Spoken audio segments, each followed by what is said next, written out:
जय राधा माधव कुंज बिहारी जय गोपीजन वल्लभ गिरिवरधारी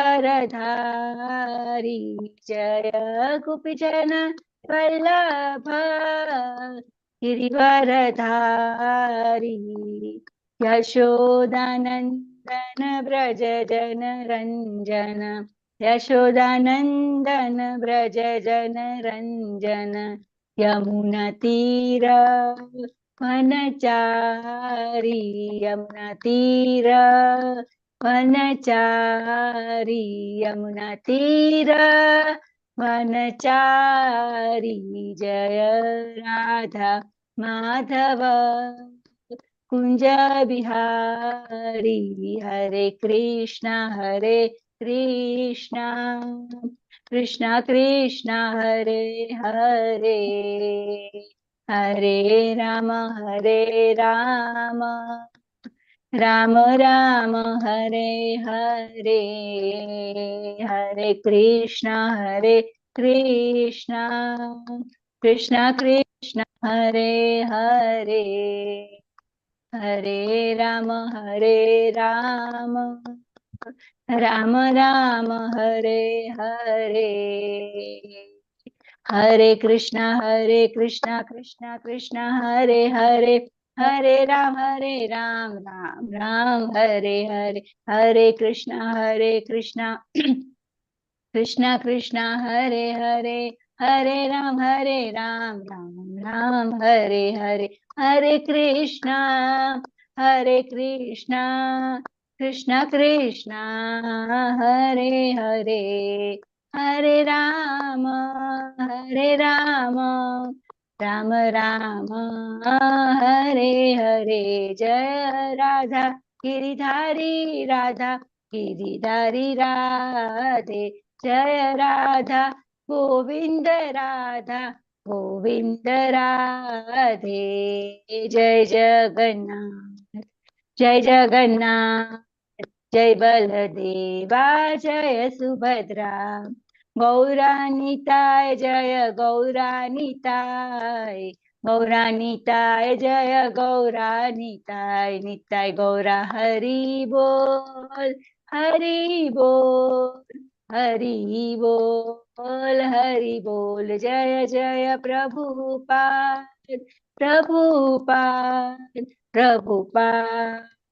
प्रभुपाद जय जय गुरुदेव जय जय गुरुदेव प्रभुपाद की जय गुरुदेव महाराज की जय हो I'm doing remaining sloka of the hymns of the serpent wives starting from the sloka 44 Shrimad Bhagavatam की जय हो नमः प्रमाण मूलाय कवये शास्त्रयोनये प्रवृत्ताय निवृत्ताय निगमाय नमो नमः. We offer our obeisances again and again to you, who are the basis of all authoritative evidence, who are the author and ultimate source of the revealed scriptures, and who have manifested yourself in those Vedic literatures, encouraging sense gratification as well as in those encouraging renunciation of the material world. Shloka 45. नमः कृष्णाय रामाय वसुदेवसुताय च प्रद्युम्नाय निरुद्धाय सात्वतां पतये नमः. We offer our obeisances to Lord Krishna and Lord Ram, the son of Vasudeva, and the Lord Pradyumna and Lord Aniruddha. We offer our respectful obeisances unto the master of all saintly devotees of Vishnu. नमो गुण प्रदीपाय छादनाय च गुणवृत्त्युपलक्षाय गुणद्रष्टे स्वसंविदे. Obeisances to you, O Lord, who manifest varieties of material and spiritual qualities. You disguise yourself with the material qualities, and yet the functioning of those same material qualities ultimately reveals your existence. You stand apart from the material qualities as a witness and can be fully known only by your devotees. Shloka 47. Avyak, avyak, अव्याकृत विहाराय सर्वव्याकृत सिद्धये Rishikesh नमस्तेस्तु मुनये मौनशीलिने.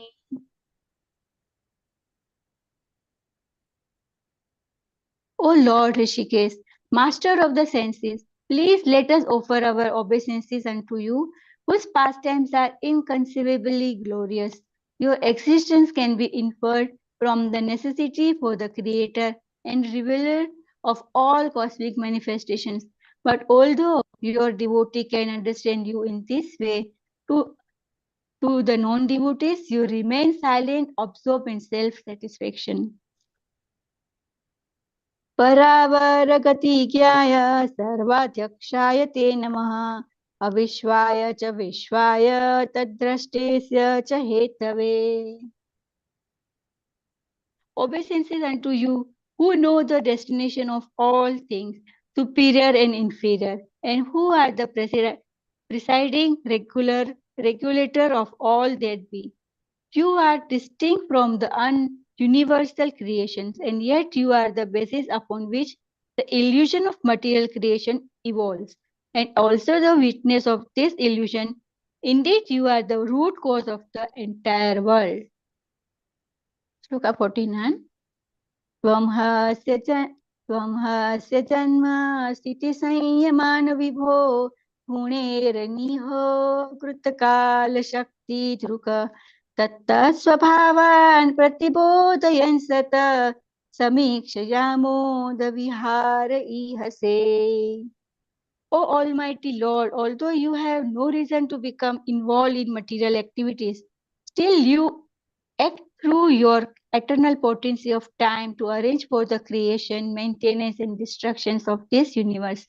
You do this by awakening the distinct functions of each of the modes of the nature, which before the creation lie dormant. Simply by your glance, you perfectly execute all these activities of cosmic control in sprouting mode, in sporting mode. Shloka 50. तस्यैव ते भूस्तनवा त्रिलोक्यां शान्ता अशान्ता उत मूढयोनयः शान्ता प्रियस्ते यदुना वितुं सतां सानुश्च ते धर्म परिपस्य ये हत.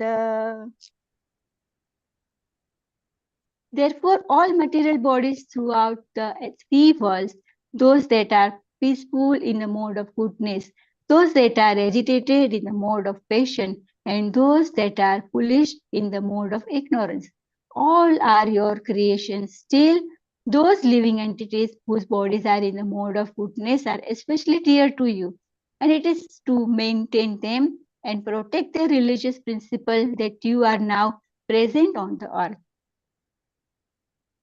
Look up 51. अपराध सुकृत भर्तां सोढव्य स्वप्रजाकृतः क्षन्तुमर्हसि शान्तात्मान् मूढस्य त्वामजानतः. At least once a master should tolerate an offense committed by his child or subject. O supreme peaceful soul, you should therefore forgive our foolish husband who did not understand who you are. अनुग्रहेष्व भगवन् प्राणास्त्यजति पन्नग स्त्रीणां न साधु शोच्यानां पति प्राण प्रदीयताम्. O Supreme Lord, please be merciful. It is proper for the saintly to feel compassion for women like us. This serpent is about to give up his life. Please give us back our husband, who is our life and soul. विदेहि ते किङ्करीणाम् अनुष्ठेयं तवाज्ञया यश्रद्धयानुतिष्ठन् वे मुच्यते सर्वतो भयात्. Now please tell us, your maidservants, what we should do. Certainly anyone who faithfully executes your order is automatically free from all fear. Hare Krishna, Krishna Krishna, Hare Hare, Hare Ram, Ram Ram, Hare Hare. Srimad Bhagavatam ki jai ho. So there is little time, so I am doing Shuddha Bhakat. Today is Ekadashi. So happy Ekadashi to all of you. From Sharanagati by Bhakti Vinoda Thakur ji. Shuddha Bhakata Charan Renu Bhajana Nukula भकत सेवा परम सिद्धि प्रेम लतिकार मूला माधवती थी भक्ति जननी जतन पालनकारी कृष्ण वसति बलि परम आदर बारी गौरा मारा सब स्थाने करल ब्राह्मण रंगे से सब स्थान हेरी बोआमी प्रणमी भकत संगी मृदंग बाज सुनिते मन अवसर सदयाचे गौरविहित कीर्तन सुनी आनंदे हृदय नाचे जुगल मूर्ति देखिया मोरा परमानंद होय प्रसाद सेवा करिते होय सकल प्रपंच जय जे दिन गृहे भजन देखी गृहे ते गोलोक भाय चरण सेतु देखिया गंगा सुख नासिम पाया तुलसी देखी जुड़ाय प्राण माधव तोषणी जानी गौर प्रिय साक सेवने जीवन सार्थक माने भक्ति विनोद कृष्ण भजने अनुकूल पाय जा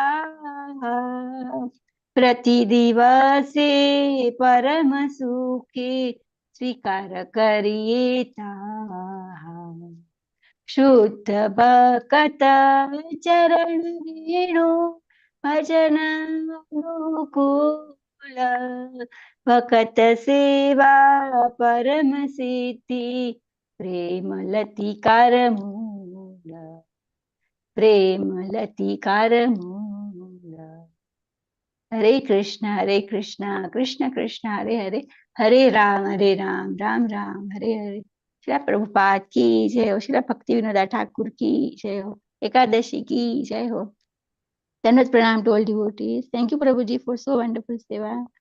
Dandavat pranam. Thank you Mataji, thank you very much for the nice kirtan. Now we'll start today's class starting with the invocation prayers. Then there will be recap and then lesson 52 will commence. I welcome all the devotees to the today's session. Hare Krishna. नमो विष्णुपादाय कृष्ण पृष्ठाय भूतले श्रीमते भक्तिवेदांत स्वामिनिति नामिने नमस्ते सारस्वते देवे गौरवाणी प्रचारिणे निर्विशेष शून्यवादी पाश्चात्य देशतारिणे जय श्री कृष्ण चैतन्य प्रभु नित्यानंद श्री अद्वैत गदाधर श्रीवासदि गौर भक्त वृंद हरे कृष्ण कृष्ण कृष्ण हरे हरे हरे राम राम राम हरे हरे ओम अज्ञानतिमिरन्धस्य ज्ञानाञ्जनशलाकया चक्षुरुन्मीलितं येन तस्मै श्रीगुरवे नमः श्रीचैतन्यमनोभीष्टं स्थापितं येन भूतले स्वयं रूप कदा मह्यं ददाति स्वपदान्तिकं वन्देऽहं श्रीगुरु श्रीयुतपदकमलं श्रीगुरुन् वैष्णवाञ्च श्रीरूपं साग्रजातं सहगण रघुनाथान्वितं तं त्वजीवं साद्वैतं सावधूतं परिजनसहितं कृष्ण चैतन्यदेवं श्री राधा कृष्ण पादान सहगण ललिता श्री विशाखान्वितं च हे कृष्ण करुणा सिंधु दीनबंधु जगतपते गोपेश गोपिका कांत राधा कांत नमस्तुते तप्त कांचन गौरंगी राधे वृंदावनेश्वरी वृषभानुसुते देवी प्रणमामि हरिप्रिये वाञ्छा कल्पतरुभ्य च कृपा सिन्धुभ्यैव च पतितानां पावनेभ्यो वैष्णवेभ्यो नमो नमः पंचतत्वात्मकं कृष्णं भक्तरूपस्वरूपपदं भक्तावतारं भक्ताख्यं नमामि भक्तशक्तिकं जेतां सुरतौ पंगार मम मंदमतिर्गति मत्सर्वस्वपदाम्बोज राधामदनमोहनौ दिव्यात् बृन्दारण्यकल्पद्रुमः श्रीमद्रत्नाङ्गर सिंहासनस्थितौ श्रीमद् राधा श्रीलगोविन्ददेवौ पृष्ठालिभिसेव्यमानौ स्मरामि श्रीमान सरसारंभी वंशीवटतटस्थित दर्शन वेणुस्वनैर्गोपीर गोपीनाथ श्रीअस्तु नः. Now we'll offer our obeisances to Sri Chaitanya Mahaprabhu and the six Goswamis of Vrindavana. Namo Mahabadanyaya Krishna Prema Pradayate Krishnaya Krishna Chaitanya Namne Gaurati Se Nama. O most munificent incarnation, you are Krishna himself appearing as Sri Krishna Chaitanya Mahaprabhu. You have assumed the golden color of Srimati Radharani and you are widely distributing pure love of Krishna. We offer our respectful obeisances unto you. Krishna Vannam Tisa Krishnam Sangopangastraparsadam Yagge Sankirtana Prayere Jayanti Sumedasa. In the age of Kali, intelligent persons perform congregational chanting to worship incarnation of Godhead who constantly sings the names of Krishna. Although his complexion is not blackish, he is Krishna himself. He is accompanied by his associates, servants, weapons, and confidential companions.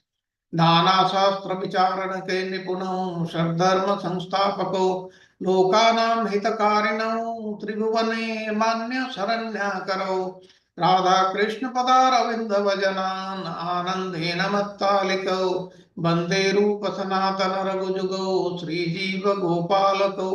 I offer my respectful obeisances unto the six Goswamis of Vrindavan, namely Sri Rupa Goswami, Sri Sanatana Goswami, Sri Raghunatha Bhatta Goswami, Sri Raghunatha Dasa Goswami, Sri Jiva Goswami, and Sri Gopala Bhatta Goswami, who are very expert in scrutinizingly studying all the revealed scriptures with the aim of establishing eternal religious principles for the benefit of all human beings. Thus, they are honored all over the three worlds and are worth taking shelter of because they are absorbed in the mood of the gopis and are engaged in the transcendental loving service of the divine couple Sri Radha and Krishna. Om Namo Bhagavate Vasudevaya, Namo Bhagavate Vasudevaya, Namo Bhagavate Vasudevaya. Narayanam Namaskritya Naram Chaiva Narottamam Devim Saraswatim Vyasam Tato Jayamudire नष्टप्राय स्वभद्रेषु नित्यं भागवत सेवया भगवती उत्तम श्लोके भक्तिर्भवती नैष्टिकी. हरे कृष्ण कृष्ण कृष्ण हरे हरे हरे राम राम राम हरे हरे. हरे कृष्ण कृष्ण कृष्ण हरे हरे हरे राम राम राम हरे हरे. हरे कृष्ण कृष्ण कृष्ण हरे हरे हरे राम राम राम हरे. With this, I once again congratulate all the devotees who are attending this session. We will also have a very interesting session today. But before we start the class, that is lesson 52, let us recap previous lesson, that is lesson 51. Hare Krishna. Hare Krishna, Prabhu. Thank you very much. We will start very quickly because there are a lot of slides from the last week and we will try to cover as many as possible in half an hour's time.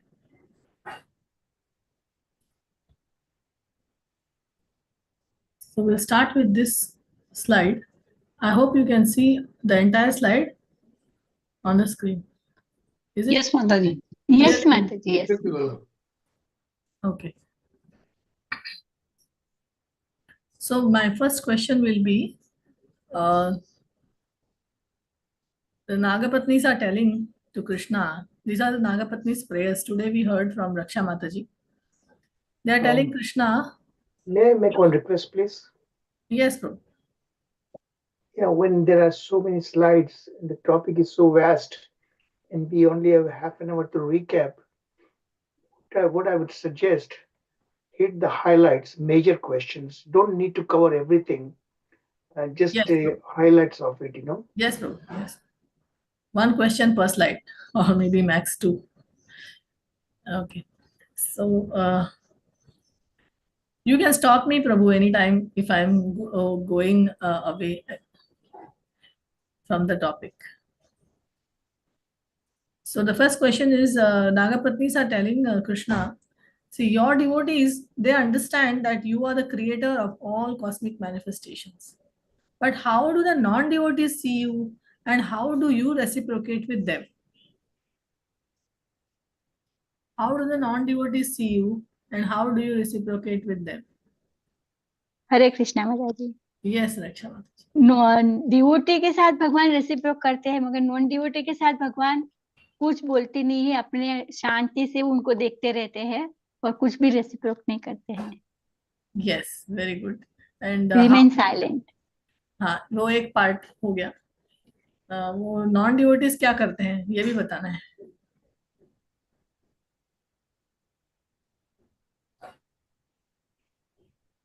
Non devotees जो है वो अपने life, material life में बहुत ही involve रहते हैं और उनको भगवान वो की मांगते हैं ना, to pray for हाँ, वो the भगवान के fulfillment पास of सब मांगते रहते हैं कि भाई हमारी Yes, ये ख्वाहिश correct. पूरी कर, ये ख्वाहिश पूरी Correct, कर। that was तो the भगवान चुपचाप देते भी है मगर कुछ बोलते नहीं। हाँ, कुछ नहीं देते हैं। They are neither bestowing happiness nor relieving distress. That is how he reciprocates. Okay, very good. Then the next question is from the next paragraph. So why is the Lord not bound by karma? Why is the Lord not bound by karma? It's here. You can see my arrow. Put the pointer. So laser pointer is here. You can see. Why is the Lord not bound by karma? Because the Lord is beyond the three mode of material nature. Yes, because it's distinct from matter. Yes. Here, it's here. It's, You can see my pointer? Avishvaya. हाँ माता जी। Yes माता जी। Okay, very good. Thank you. We move on to the next slide. Here the question is, how does the Lord execute the activities of cosmic control? How does he do that? Hare Krishna Mataji. Yes. You can see Okay, my he will pointer just is glance the material nature Mataji. Okay, Yes, and very then good. we get this running completely Mataji. Yeah, He glances, that's a glance. and simply by his glance, Glance. and Everything will be done. he's doing it in a what mood? In a sporting, playful mood. Sporting. Yes, sporting, Sporting, yeah. playful mood. Sporting. Yeah, sporting mode. Then he activates all the modes of nature through his glance. Yeah, Okay. through his glance. Everything is happening through his glance, especially with the material world. Yes, yes. Glance is the key word. Hare Krishna. Hare Krishna, thank you. Fifth question, why is Krishna addressed as Shantatma? I think it's in the, no, not this one. Fourth question, why was what was the Nagapatni's reply when Krishna asked why they were praising him? Here Krishna is asking, you can see my pointer. Why are you all praising me? So what did they reply? Hare Krishna Mataji. Yes. Nagpati said, Lord Krishna, that you are peaceful and भूल गई अभी बोलते बोलते ही माताजी sorry. यहाँ पर मेरे pointer है, आप देख सकते हैं। You are the creator, Mataji. You are the creator. They tell that you are the creator of all the material bodies throughout the universe. Yes. And at the time of cremation, you awaken the bad qualities within the non-devotees. Yes. So the main point is, how is it possible for Kali to give up his cruel nature on his own? Yes, this is the main point. The Nagpatnis are asking Krishna, how is it possible for Kaliya to give up his cruel nature on his own? This is what they are asking him. Yeah. Kaliya says that it is not possible for non-devotees like me. That is Only Kaliya. mercy. We are not talking about Kaliya Mataji. That will come in the next slide. This we are talking about Nagapatnis. If Krishna is asking them, Nagapatnis, the wives of Kaliya. Wives of Kaliya. Nagpati says that it is impossible for Kaliya because Kaliya is according to his nature and is Yes, correct. According how he can give up his cruel nature on his own. Yes, that's what they are saying. Very good. So we will go to the next question. Here is a thing. Why is Krishna addressed as Shantatma?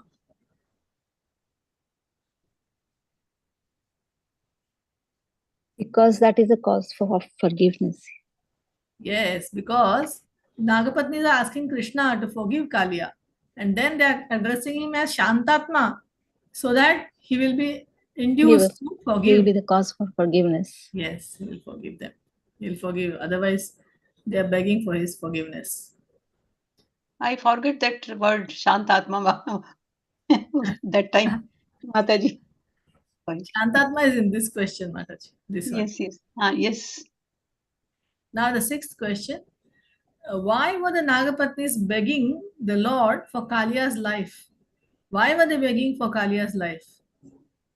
Nagpati says that if we become widow, then we have to forcibly engage with the other sinful snake. Very good. So that's why. And also one more point. Kaliya is now become a Vaishnava. Yes. So now we want his association. Yes. Now he has become object of our affection. Yes. Very good. Then next question. On what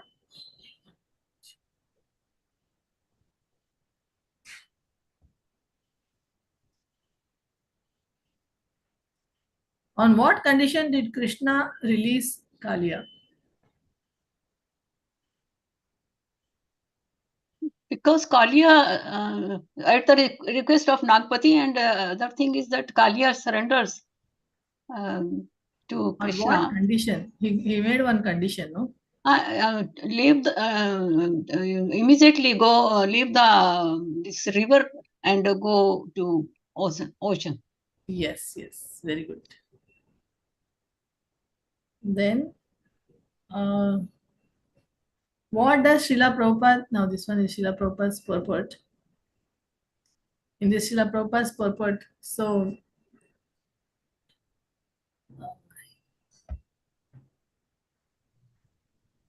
in the Srila Prabhupada's purport, what is it that Prabhupada is asking us to remember?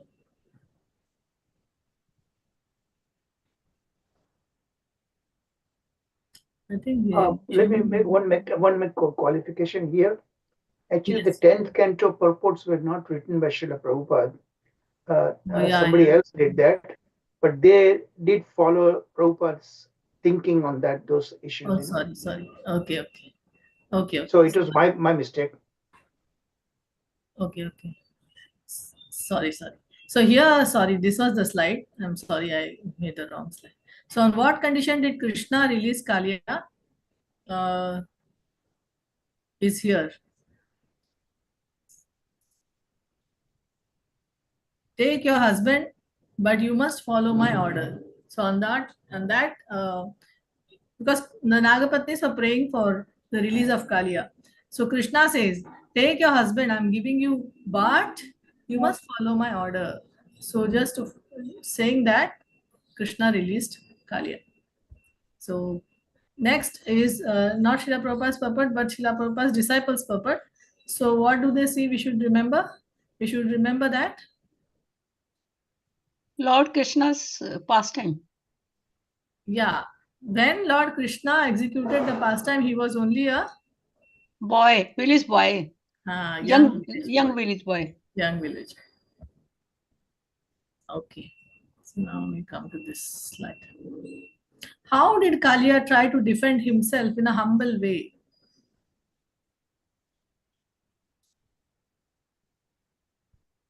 This one. What did Kalia say? Very humbly he is saying to Krishna. He was totally humbled, no? He said that our birth as a snake has made us envious, ignorant, and constantly angry. So, my lord, it's so difficult for people to give up their conditioned nature, but they identify what is unreal, which is unreal. Yes, correct. So he is very humbly telling Krishna, I'm a snake. I'm so envious and so ignorant. I'm so constantly angry. What can I do? So this is he is trying to defend in a humble way. Okay, very good. So in the next slide, how did Kalia pleaded that his offense was because he had no independence. Was he right in saying that?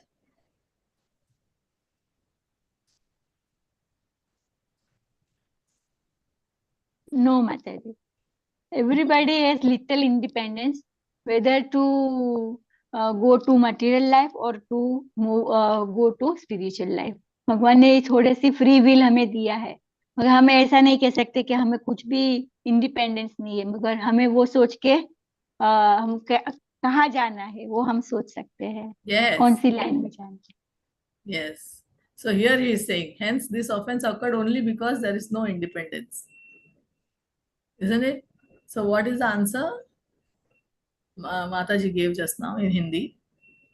She said, no, we do have a little minute independence, and according to how we use it or misuse it, we are going to be judged. We cannot say, oh, everything is Krishna's doing. Krishna is the cause. I'm going through this fast because we already spent a lot of time on the skit and all that last time. I hope everybody has got the message already. How did Kalia want Krishna to treat him? How did Kalia want Krishna to treat him? Kalia accepts everything, whether Lord forgives him or gives him punishment. Very good. So he's arranged. She says, please arrange for us whatever you consider proper, whether mercy or punishment. Very nice. What is the falashruti of this pastime? A person will not get scared of snakes. Yes. Person will not get scared of snakes. I think it also released from snake bites. There's something mentioned here. He saved from snake bites and torment. Yes. Okay. So, I think it is in this slide, right? Mixed up. Yeah, but that doesn't mean that when snake comes, you just extend your hand and try to catch it or something like that. Use your common sense. Yes, that's true. Why did Kalia need not fear Garuda?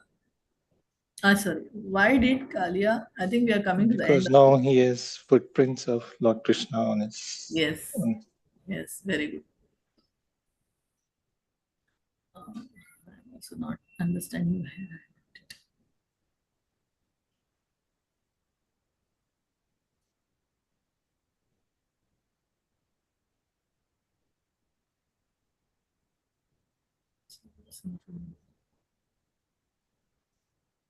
Okay, so Kalia is going back to the ocean.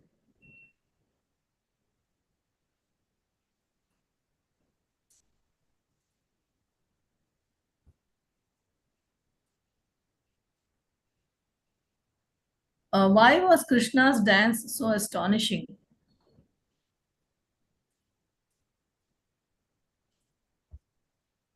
It was not on a plain surface. And Krishna's feet is soft, but Kalia had so many rough diamonds. Yes. So that's why. And his hoods were slippery and also slippery and also moving and also trying to bite him. So it was very astonishing. Even jumping. Jumping, yeah. Correct.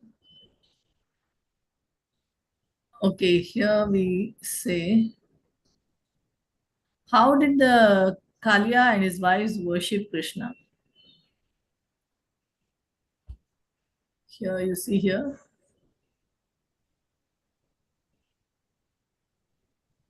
I'll just add Why? here. Yeah, go Yes, ahead, Prabhuji. Mama. Yeah, yes, Prabhuji, you go, Yeah. please. So at the end, the Nagapatnis and Kalia together, whatever is available, it's a mention here. They took the flowers, they took jewels available. In fact, Kastubamani was Krishna intentionally left them to offer. Yes. And all paraphernalia, necklace, jewels, other valuable ornament that was available, scents, ointment, large garlands. But particularly again that the Kastubamani was also offered to Krishna. So again, whatever was available to them at their disposal, they offered to Lord to please Yes. Him. Very good. Excellent. And they offered sandalwood pulp and all that. And they were very happy doing this nice worship for the Lord. Now we begin with history of Kalia. So in history of Kalia, I just have a few questions. What did Kalia do to enrage Garuda? Why was Garuda so angry with Kalia? Kalia eaten the offerings given by the peoples. Yes. Not by people, by other snakes. Other serpents, yes, correct.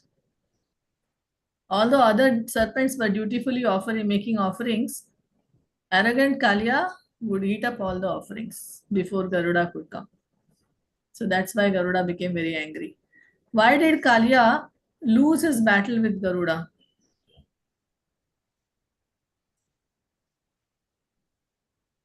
क्योंकि कालिया जो है वो यमुना नदी में छुप गया नहीं और वहां पे नहीं, मैं पूछ रही हूँ कि कालिया क्यों, why did he lose the battle?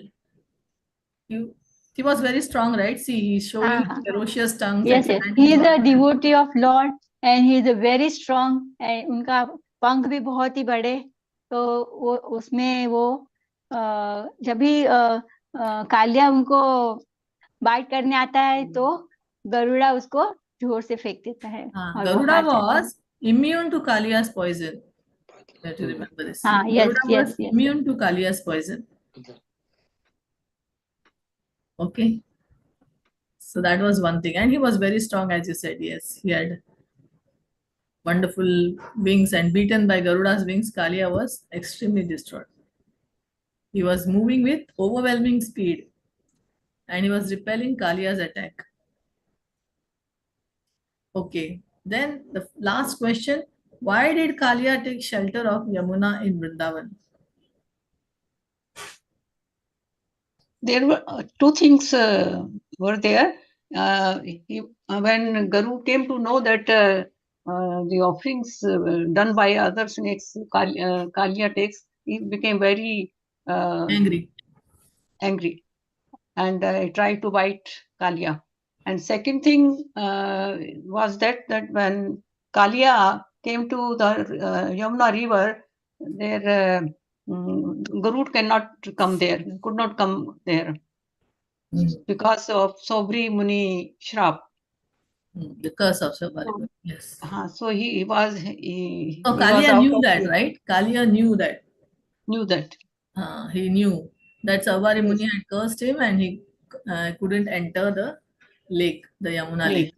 Yes, Mataji. Anybody can tell the curse of Sobri Muni, why he cursed Garuda? May I, Mataji? Yes, yes.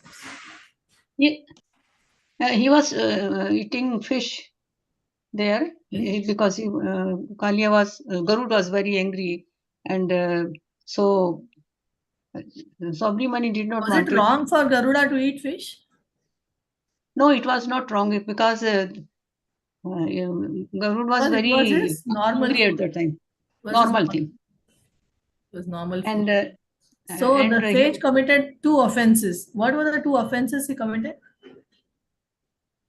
one offense instructed his senior He is doing a वैष्णव अपराध क्योंकि गरुड़ा जो है भगवान का devotee है, वो उनका अपराध किया, और दूसरा उनको जो नॉर्मल फूड से उनको स्टॉप किया कि Yes. आप ये नहीं खा सकते हैं. Yes, very good. So these are और the two. और वन थिंग मोर माता जी, उसमें अगर उसको जैसे गरुड़ को मना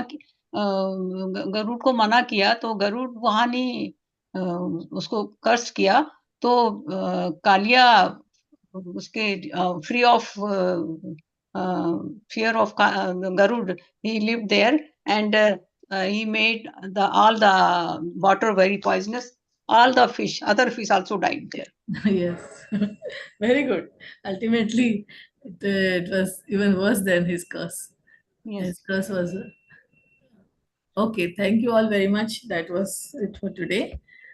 Thank you very much for answering my I have one question, Mataji, Prabhuji, everybody. So Kalia is a devotee, just now Mata said Vaishnava, Kalia, but eats a non-veg, right? It's a snake. How the Lord allows, eating, other other animals, right? We don't see any other devotees, right? At least I not seen any other example where it happens except this Garuda is allowed to eat a snake and still is a devotee of the Lord. How to comprehend, how to understand that?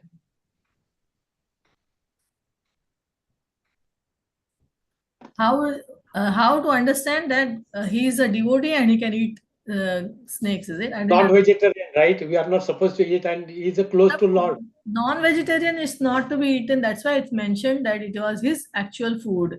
It was his normal food. Non-vegetarian is not to be eaten by human beings. Garuda is not a human being.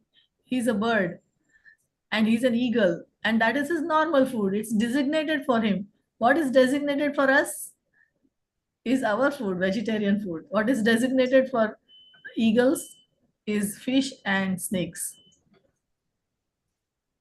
But Mataji, I had a same question. When we say that Garuda is carrier of the Lord, yes, isn't he like transcendental body? Then why he should eat material? Okay, and there's another mention that Garuda has this ability to eat. This is his normal eagle food. But if you say he's a devotee of Krishna, there's another Vaishnava who has said that Garuda, while eating these snakes and these fishes, was delivering them actually. Because whoever he eats is going back to Krishna. That's his mercy. Okay. But other thing, to the human beings, we have given a higher level of consciousness.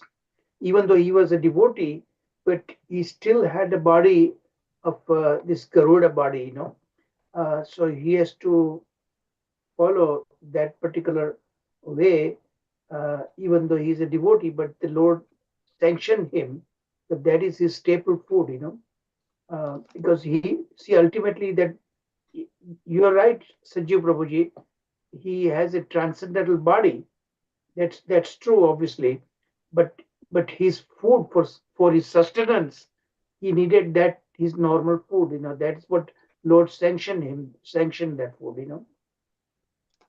Prabhuji, again, this can be added. It said when Garuda used to, move his wings, right? It was singing some Vedas, right? Some Vedas. Yes, correct. Yeah. So such a transcendental body, somehow it doesn't go well, Prabhuji. I don't have knowledge, but all along I have that thinking, because I don't see any other parallel example of similar where a man or animal who is close to the Lord in that transcendental form, assisting him, killing something and eating it. I don't see any other example. Little bit, little knowledge I have. Actually, in other lessons I came across, actually these lessons are just coming. I think Sharad Prabhu is going to conduct that lessons in Vrindavan when Krishna was there. The natural animosity, like the snake and mongoose, they all forgot about their natural animosity also, actually, So that is another aspect of it that we'll talk about it later. But in this Garuda's point here, it's little difficult to understand. But you see, whatever the Lord sanctions, you don't question that. The Lord, when Lord sanctions it, there's a higher purpose, higher reason for that.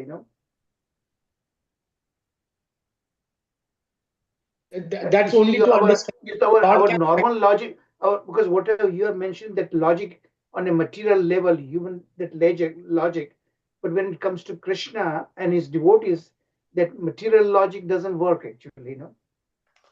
Yeah, it is also some places mentioned. Sometimes Krishna and Arjuna used to go and hunt in the forest, right?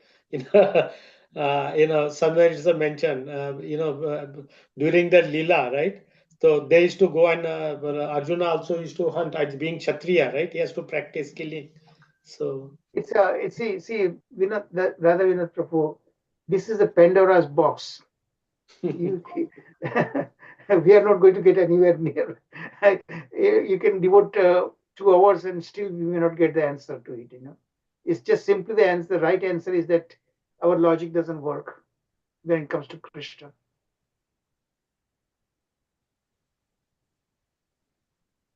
It is the Leela pastime. I think that's the best. Ultimately, the pastime has to be performed. So whatever Krishna does, it is for the benefit of everyone. Whatever Krishna does, it's a benefit for everyone. See, he asked, remember, we should not speak lie, right? But remember, he forced Yudhishthira Maharaj to speak lie, isn't it? And the Kshatriya rules that you don't kill somebody who is not holding the weapon. He's Niyatta, But then still when Karna was lifting the will of that, stuck in the mud, he was totally out of his weapon. And still Krishna said that Arjun should. Arjun was very reluctant. So all these questions that we come across that defies normal logic, but ultimate rules, ultimate regulation, ultimate dharma that Sanjaya says that towards the very end of Bhagavad Gita, whatever Krishna does, that is the rule. Because his rules, apparently it's breaking the rules, right? His own rules, but it's for some higher purpose, greater purpose. He wanted to install Yudhishthira Maharaj, the righteous king. Okay? Just imagine a demoniac kind of mentality that Duryodhana had. If he becomes a ruler, what will happen? So there's a higher purpose involved. So in Bhagavad Gita, we learn all these things. To what Sanjaya says that last verse, remember? Ultimately, it's whatever Krishna does, that is the morality.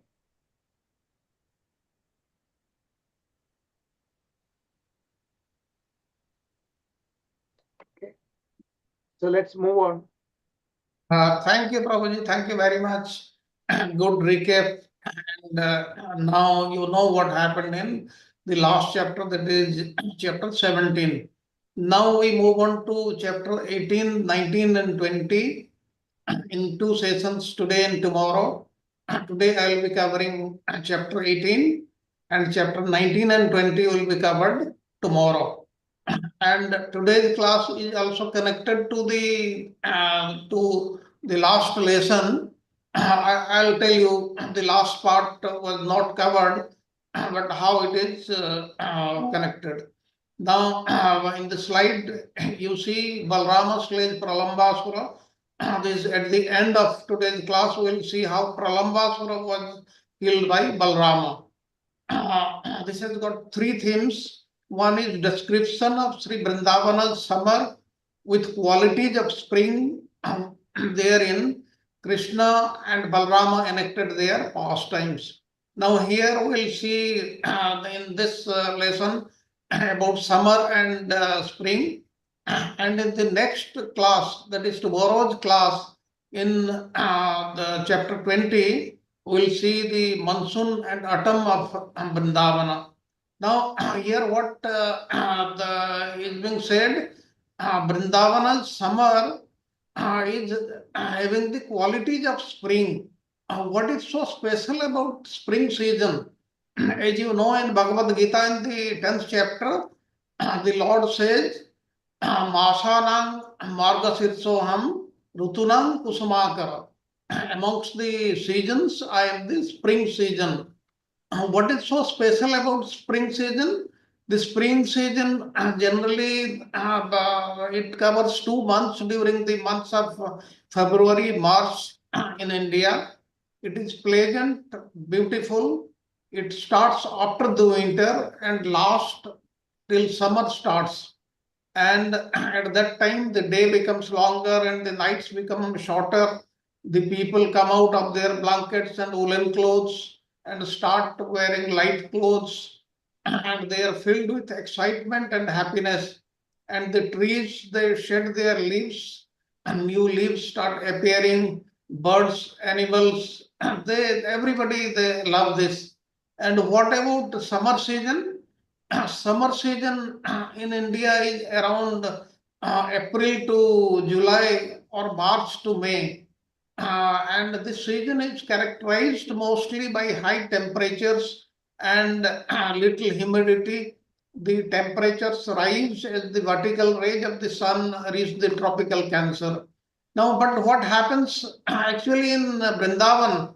In Vrindavan, though it is summer, all the characteristics of spring season, they are observed there. Then in second theme, we will see Krishna and Balarama sporting in contending parties with the cowherd boys, how they play around when they go to tend the cows.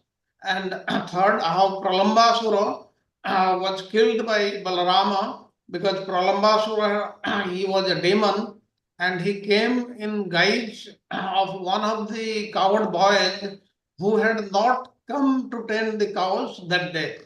That complete story we'll see, very, very interesting story. Now we go to the next slide. Now a description of Vrindavana summer with qualities of spring when Krishna and Balarama therein enacted their pastimes. Now the verse 1, it says, surrounded by his blissful companions, all his companions, the cowherd boys, they were all totally blissful and who constantly chanted his glories. They were singing the glories of Krishna. Then Krishna then entered the village of Vraja, which was decorated with herds of cows. Now let us try to understand this verse, because this is connected with the previous lesson, previous chapter, that is chapter 17, verses 20 to 35 of that. They are connected with this verse. The first verse of this, it says, Atha Krishna Paribruta. It starts with Atha. Atha means Sanatana Goswami and Jiva Goswami, they are saying, after that night. What is meant by after that night? Now in the 17th chapter, verse 20, we learned that after Kaliya was punished by Krishna, all the cowherd boys, Krishna and the Brajavasis, they camped at the Kalindi shore. Thereafter, what happened in verse 21, it says that in the middle of the night, a conflagration, that is a fire, broke out in the dry forest in Vrindavan, and when the Brajavasis were sleeping, and it began to burn intensely. And Brajavasis, they went to Krishna and told him about it. Then Krishna saved them by drinking that fire. And the next day morning or afternoon, they reached their homes. So this will come up in the next sentences. Atha means after that night. That means next day morning. Next day morning, when either the early morning or by the sequence of grazing the cows, that means the cows after grazing, they went back in the late afternoon. Otherwise, it is impossible that all of them arrived with the cows to the village. You see, there are innumerable cows there, you cannot count them. Nanda Maharaj had only 9 lakh cows. And if you count the cows of everybody, it is more than 1 crore cows, and they cannot come suddenly into the village. Then the next is, moreover, it is understood that at first Mother Yasoda and the others speedily went home and sent food and other necessities. Now, what does it mean in the previous chapter, verse 21, 22? It says that these coward boys and the Brajabasis, they were very, very hungry when they went to sleep that night because they did not want to come back to Braja. And it says that Mother Yasoda and others, perhaps they went and sent food for all those who were there on the shore of Yamuna. Then the next is, he was encircled Paribrata in such a way that there were concentric circles everywhere due to surplus of sneha and was being glorified. What is the meaning of this concentric circles? Now, concentric circles are collection of circular shapes positioned so that they all share the same central point, but they have varying sizes as determined by their respective radii. For example, when you go to a pond, when the water is still, you throw a small stone, then what happens? The ripples, they start expanding toward the shore, but the source is singular. There is one source also only, that is the center where the stone hit the water. Now here, why it is used in Krishna, in Braja, Krishna is in the center of everybody, of the animals, that is the cows, bulls, the coward boys, the Brajavasis, the gopis, the elderly mothers, everybody. And it is the surplus of sneha, love toward Krishna, which flows toward them. Then Gokula Manditam means adorned by the group of cows. Gokula means where the cows stay. It's said in so much as they entered, or it is an adverb.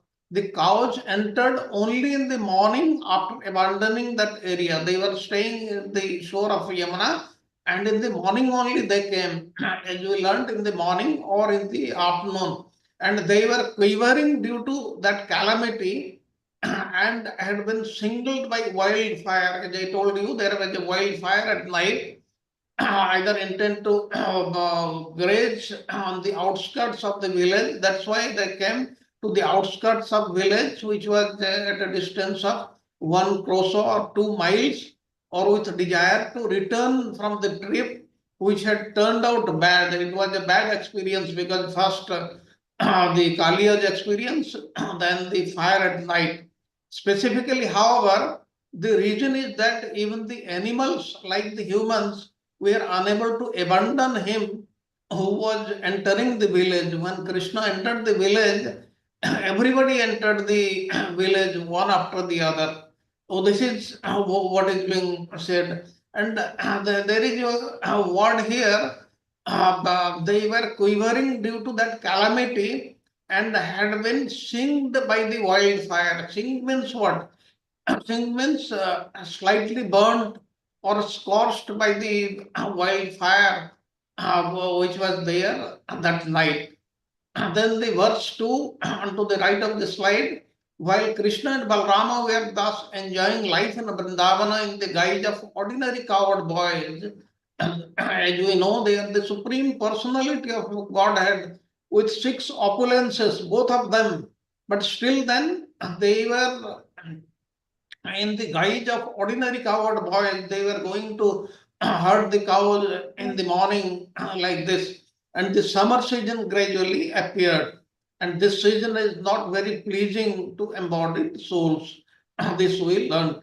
And while 2 of them were playing in specific ways by illusions of deceit, we'll discuss this thing. What is the meaning of this word deceit? They are covering their Aishwarya. They had, what is the meaning of deceit? Deceit means they had all the Aishwaryas, but still they were acting as coward boys. That is first thing. Then in the earlier times also they had covered their Aishwarya. Always they have been covering their Aishwarya. But it does not mean that the Brajavasis, the coward boys, as we saw in the last chapters also, in Kaliya Lila, even the Nagapatnis, the snakes, they also knew the Aishwarya of the Supreme Personality of Godhead. That is Krishna, not only Krishna, Krishna and Balrama, both their Aishwarya, they are known to them. But because of their great love, abundance of love, this was hidden. They never gave much importance to this Aishwarya. This is what is meant by this. Covering their Aishwarya out of mercy for his own fox. Why it was being it was not being shown? Because of his mercy. Because if Aishwarya Bhava is there in the devotee, that will not be liked by the Lord. The Lord doesn't like why Yashoda Mata is the best amongst all, because she never thought Krishna is the Supreme Personality of Godhead. And she took him to be just an ordinary child. This is why they are so special, and this is a mercy for them. Now, although the origination of summer season was pointed out earlier, the summer in the forest, it occurred at that time. That means even though it was summer, all the qualities of spring season, they were experienced by the Brajavasis there. And Krishna, in order to serve Krishna's intimate conjugal pastimes in Madhurya Rasa, as you know, Balrama has been helping him all the way. And to keep the gopis in Vrindavana satisfied, the last portion of the slide in the center, below the photograph, we see Krishna and Balrama had actually played with their personal gopis in Ananda Vrindavan Champu. By Kavi Karnapur describes that Balrama had separate gopis from Krishna. Now, in order to serve Krishna's conjugal pastimes in Madhurya Rasa, Balrama also expands himself as Ananga Manjari, one of the Sakhis of Radharani.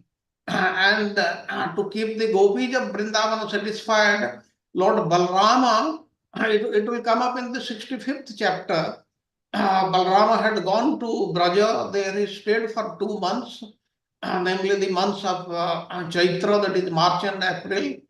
And for these 2 months, he kept himself amongst the gopis, and he passed every night there in the forest of Vrindavana to satisfy the desire of the conjugal love. And thus Balrama also enjoyed the rasa dance with the gopis during these 2 months. Since the season was springtime, the breeze on the bank of Yamuna was blowing very mildly, carrying the aroma of different flowers, especially the flower known as Kaumudi, and moonlight filled the sky and spread everywhere, and thus the banks of river Yamuna appeared very bright and pleasing, and Lord Balrama enjoyed the company of the gopis there. But please remember, the gopis who were dancing with Krishna and those associating with Balrama, they were different gopis. Balrama's gopis, they were a little elder than the gopis who sported with Krishna. Now let us go to the next slide. Now, verse 3.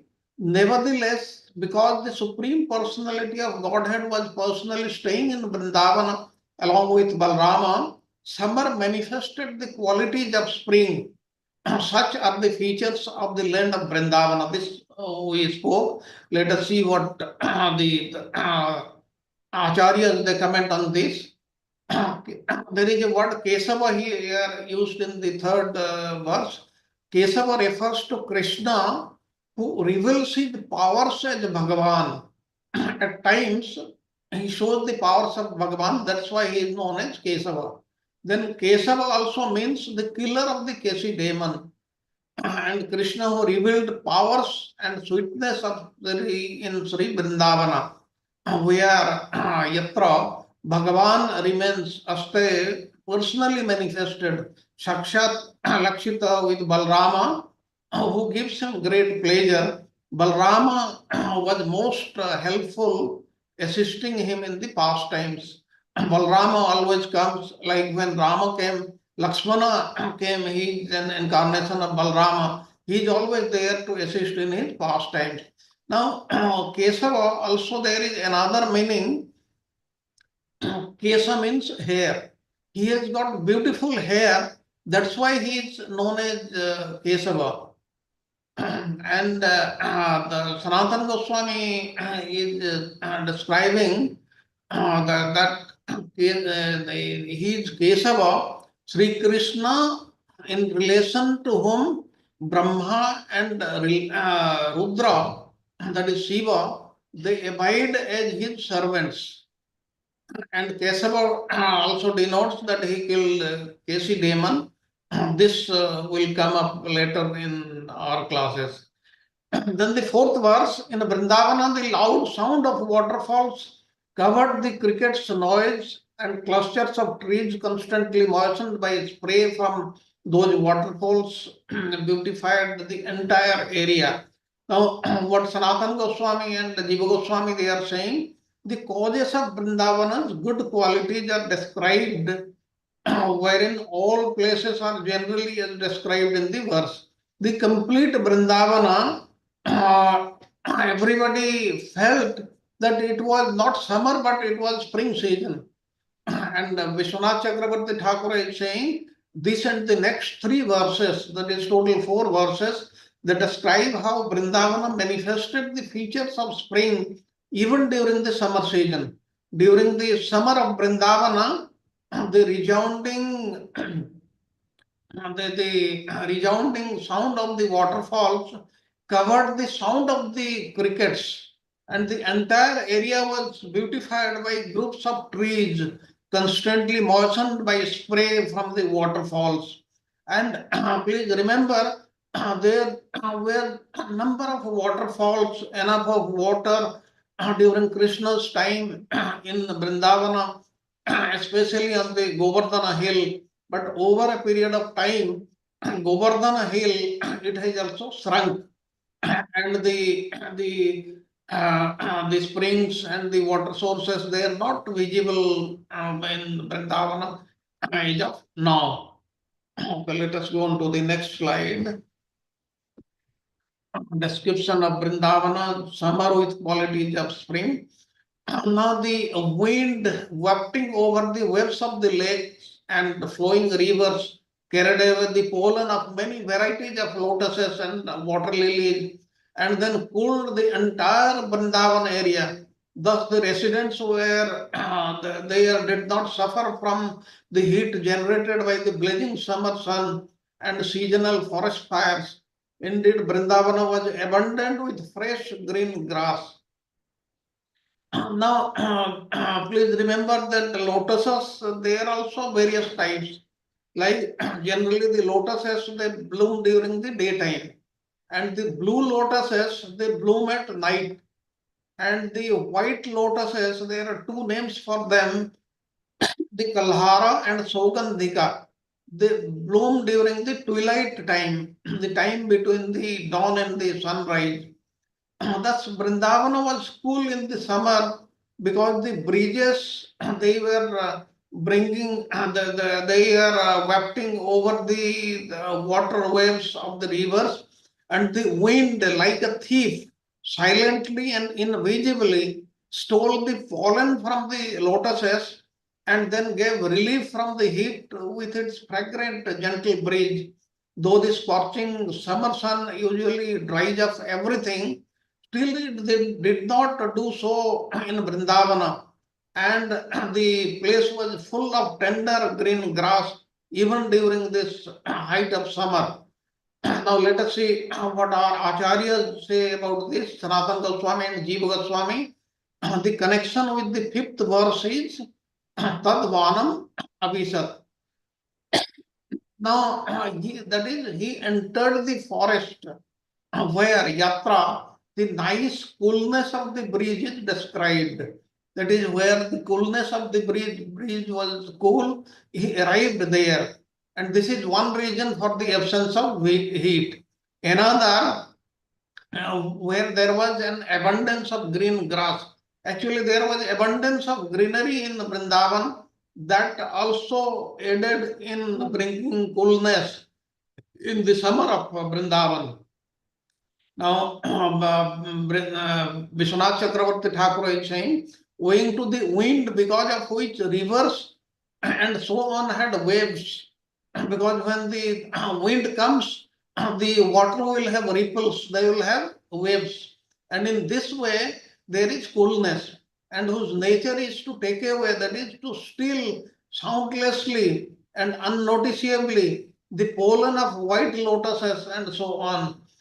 The pollen of the white lotuses, they were stolen by the breeze, and that's what everybody could smell, have the feeling of the spring season, and the air was totally cool and it was fragrant. And in this way, there is fragrance and slowness. And also, Vishwanath Chakravarti Thakur says, the heat that occurs elsewhere in summer and that originates from a configuration does not exist here. Here, the summer of Vrindavan and in summer of other places, they are entirely different. This is the substance of Atisadvala, that is where there was an abundance of green grass. Now let us go on to the next slide. Now, with their flowing waves, the deep rivers drenched their banks, making them damp and muddy. Thus, the rays of the sun, which were as fierce as the poison, could not evaporate the earth's sap or purge its green grass. Now, what the acharyas, how they describe, how they comment on this verse, Sridhar Swami says, how did the fields stay green? Although the summer sun is like fierce like poison, Visa, like poison, and it is fierce, do not take the moisture nor the greenness of the ground, which mud liquefied along with the sandy banks.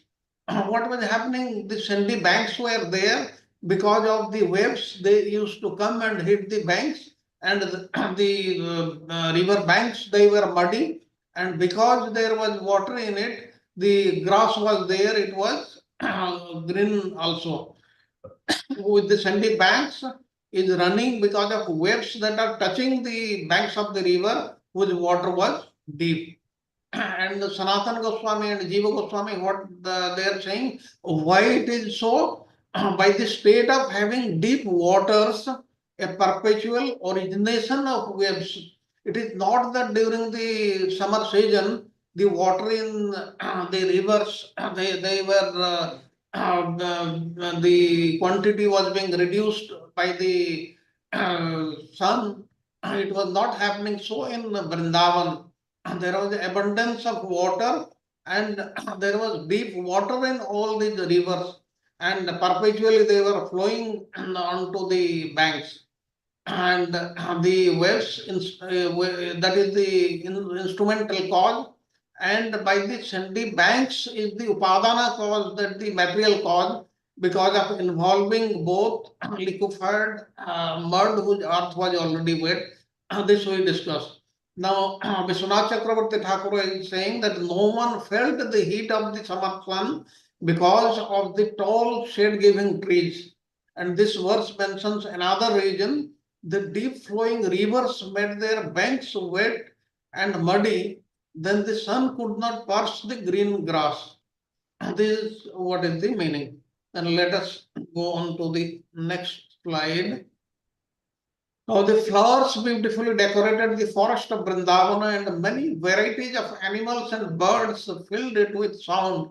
The peacocks and bees sang, and the cuckoos and cranes cooed. Sridhar Swami is saying, in the forest means Banam, Nadat means making sounds, Chitra means variegated, Mruga means not only the deer but the all types of animals, and Dvijam means birds. The birds are also known as Dvija, like the Brahmins, because the Brahmins or even the Vaishnavas, they have two births. That means they take birth from a mother, then when they are initiated, that is another birth. That's why they are known as Dvija. Like this, the birds are also known as Dvijas because they take birth in the form of egg first, and from the eggs, in which the peacocks, they are also Dvijam, and the bees were singing, and in which the cuckoos, the cranes, they were cooing. And Sanatana Goswami and Jiva Goswami is saying the beauty Srimad is described. The forests were spread with unlimited blossoming flowers.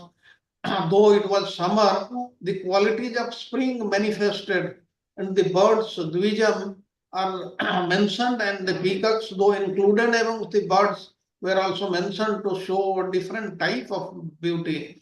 That means flowers, they beautifully decorated the forest. The forest is surrounded with varieties of animals and birds, and the birds we learned about the peacocks, the bees, they sang, the cuckoos and the cranes, they cooed. Like this whole Vrindavana during the summer, it was transformed in such a way that it looked as if it was spring season in Vrindavan, and nobody felt the scorching summer there in Vrindavan when Krishna was there. It is not so now. Let us go on to the next slide. We will not have a break now. We'll go to the next slide. Now, Krishna and Balrama spotted in contending parties with the coward boys. Now, intending to engage in pastimes, Lord Krishna, the Supreme Personality of Godhead, accompanied by Lord Balrama and surrounded by the coward boys and cows, entered the forest of Vrindavana as he played his flute. Who played his flute? Krishna. Then one may ask whether anybody else was playing the flute. Yes, Balrama also at some times, he also plays his flute. He has a flute. But his friends, they do not play the flutes. Now, what the Acharyas are commenting on this, Sanatana Goswami and Jiva Goswami, they are saying, Krishna desired some special play since he is endowed with pastimes Lila Shakti. Because of Lila Shakti, he has actually incarnated in this material world because to do Lila. And it is done by his one power or Shakti known as Lila Shakti, which attract the universe. And since he is Bhagavan, endowed with all qualities, he was accompanied especially by Balrama, Samyuta by Balrama. And the special purpose will be shown later. We'll see in this chapter. And Krishna played his flute in a special way with desire to excite everyone with bliss in expectation of playing. He was surrounded by coward boys and a wealth of cows. Since the cows are suitable for the play of coward boys, actually Krishna had nothing to do with grazing the cows. That was just a pretext. He used to take the cows, but the main thing was he was playing with his coward friends. And later on, we'll know during this time, they used to sport with the gopis also during this time also. Then the next part of the slide, decorating themselves with newly grown leaves, along with peacock feathers, garlands, clusters of flower buds, and colored minerals. Balrama, Krishna, and their coward friends danced and wrestled and sang. Now, what Sanatana Goswami and Jiva Goswami are saying, the other boys were suitable for play or by their skill in dancing, decorating themselves with the forest ornaments and expressing great joy at all times. They never brought ornaments from their homes, but they made ornaments out of the flowers, fruits, and anything available in the forest only. And Krishna and Balarama, by absorption in these cowherd pastimes, show their identity as cowards only. Without exception, all the boys played like Krishna and Balarama. Using their names also indicate that they all the boys took pleasure in Rama. Rama means Balarama, and were attracted to Krishna. The two boys dancing and the other actions. Firstly, they all danced in joy without instruments, without musical instruments. In the Rasalila, there used to be musical instruments, but here there was no musical instruments. And they wrestled passionately because they were of equal strength. They then sang joyfully of winning. Some party was winning, some party was losing, and the winning party used to shout and sing in a joyful manner, or some danced and some fought and then sang, since that is mentioned in the next verse, and others played instruments. And that should be understood for this verse also, since they could not dance without music. At first, they danced out of great joy, spontaneously, and later with some sort of music. Now, here, what Sanatana Goswami is saying, the Gopa means the coward boys, including Krishna and Balarama, and the various types of games they were playing. What we learned, they first danced due to an upsurge of joy. And at that time, they never required any music. But later on, music was required. Now you may ask, when they went to tend the cows, did they carry the musical instruments also? Because later on we came to know they sang and danced, and musical instruments were also used. Now that is what is the beauty of the pastimes of Lord Krishna. Anything they want, that will be available there. They do not have to carry anything, like even in Rasalila. Like if you see in the mundane material world, if you have to organize a party, you have to coordinate with so many agencies, you have to make arrangements for so many things. But in Krishna's time, none of these things were required at all. Whatever they required, whatever were they intended, those things used to be present automatically. There was no dearth of these things. And here also by the word Gopa, Balarama is also addressed as Gopa, even though he became absorbed in his identity as an ordinary coward boy, though he is also the supreme personality of Godhead. Then let us go on to the next. Now, as Krishna danced, some of the boys accompanied him by singing, and the others by playing flutes, hand cymbals, and buffalo horns, while still others praised his dancing. Now, Sanatana Goswami and Jiva Goswami, what they say, Krishna is dedicated to satisfying them specific ways. Why Krishna and Balarama, they were behaving like this? They were trying to satisfy their friends. Atha means has the sense of all or the entire. They praised sadhu, sadhu, awesome, awesome. Thus, the sheer awesomeness of the dance is meant, and his expertise in dancing and being a better dancer than they are also shown in this way.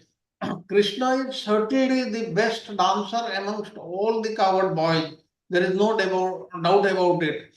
And Balram, he was also dancing along with Krishna. And so all the cowherd boys and walking up demigods disguised themselves as members of the cowherd community.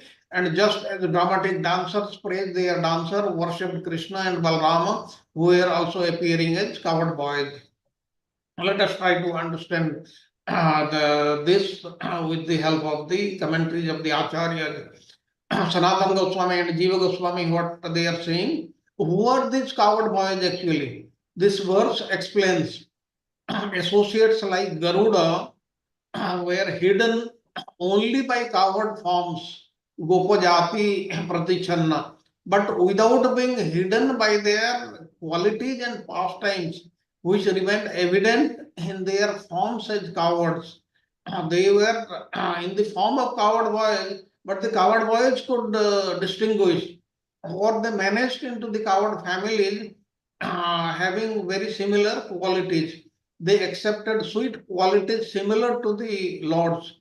They played while praising. Deva means those who play. And the word cha indicates that Balrama took a secondary role. Main was Krishna only. And he is also mentioned after Krishna. They praised Krishna like a dancer, praising another dancer. This means in playing they were similar to others. Or seeing the skill in dancing, some devas who were the Lord's devotees became cowherd forms and on earth or in the sky began praising Krishna. That means all the demigods, many of the demigods, they used to come and observe them from the top also, sitting there in their aeroplanes. And many of them, they transformed themselves into cowherd boys and took part in the various activities they were doing. And Vishwanath Chakravarti Thakur is also saying, if the demigods approached in their natural forms, the cowherd boys would have recognized them and worshipped them.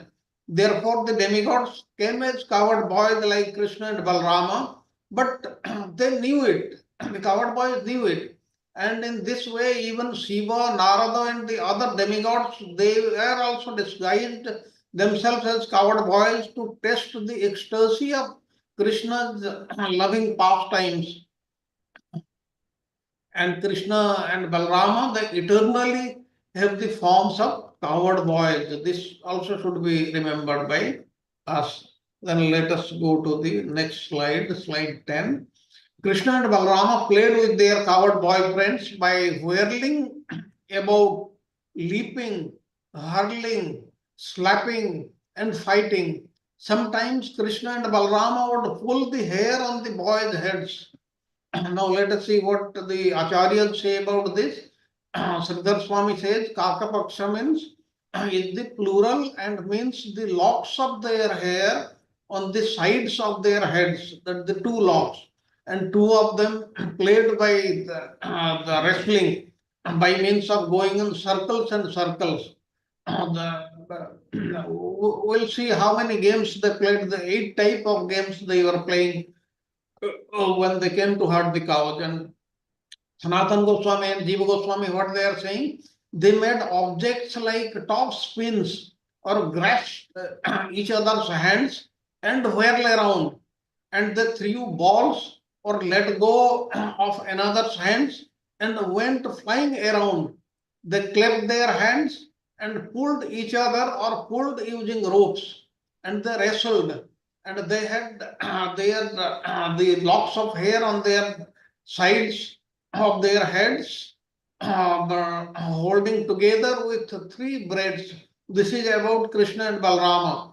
And sometimes they did with one activity and sometimes another, or not being seen by others. The 2 brothers, that is Krishna and Balrama, simultaneously did all the activities, and they showed their power. Or for whosoever was the opponent in wrestling, they become visible in front of that person in that arena. That means they would be wrestling with so many people also, but each one was thinking he is wrestling with one person only. And Vishwanath Chakravarti Thakur is saying the boys played by arm wrestling and by making sounds with their palms in their armpits. And according to Sridhar Swami, the head after Chudakarana ceremony. Others say it means hair tied in 3 braids or the locks hanging in front of the ears is one of the 10 samskaras wherein the child's head is shaped to leave a sikha. There are actually 16 samskaras and this is the 10th one. Then the next part of the slide, that is verse number 13. While the other boys were dancing, O king, Krishna and Balrama would sometimes accompany them with song and instrumental music, and sometimes the 2 lords would praise the boys, saying, very good, very good. Now, previously, it was described how the cowherd boys pleased Krishna. Now, Krishna and Balrama, they are trying to please the cowherd boys, which is described here in this verse. And by themselves, Swayam, they sang and played instruments while the boys danced. And this shows the pleasure in playing. O great king, you are the best among kings because of your excellent devotion. Therefore, you deserve to hear this kind of utterly amazing Bhakta Vatsalya of his, that is, of the Supreme Personality of Godhead, that is Lord Krishna. Now, let us go on to the next slide. Sometimes the cowherd boys would play with bilwa or kumbha fruits, and sometimes with a handful of amalaka fruits. At other times, they would play the games of trying to touch each other or trying to identify somebody while one is blindfolded. And sometimes they would imitate animals and birds. They would sometimes jump around like frogs. Sometimes they play various jokes. Sometimes ride in wings and sometimes imitate monarchs. In this way, Krishna and Balrama played all sorts of well-known games, and they wandered among the rivers, the hills, the valleys, the bushes, trees, and the lakes in Vrindavana. Here we speak of 8 types of games. One is playing with the fruits like bilwa, kumbha, amlaka, like this. Second is touching one another. Third is identify others with being blindfolded. Fourth, imitating animals and birds. 5, jumping like frogs. 6, playing jokes. 7, riding in swings. And 8, imitating monarchs, kings. Now let us see what our acharyas they comment on these 3 verses, 14 to 16. Onto the left, Sridhar Swami, they were playing with fruits of the kumbha tree and amusing themselves by not being tagged, by closing the eyes, etc. With gestures of deer and birds, various animals, then by jumping like frogs, by resting upon swings, and with a pastime like the king's pastime, they wandered in the rivers, in mountain valleys and groves, in the smaller forest, and along the lakes. This all they did. And what Sanatana Goswami and Jiva Goswami, what they are saying, Adhyaya means represents other plays such as building dams in rivers. They used to build dams to hold water and take bath there, hiding from each other, hide and seek, throwing dice and having cockfights, fighting like cocks. Then at noon time, when it was time for the Lord to rest, they would obstruct the young girls who would come close on the pretext of taking milk product to sell and steal yogurts from them.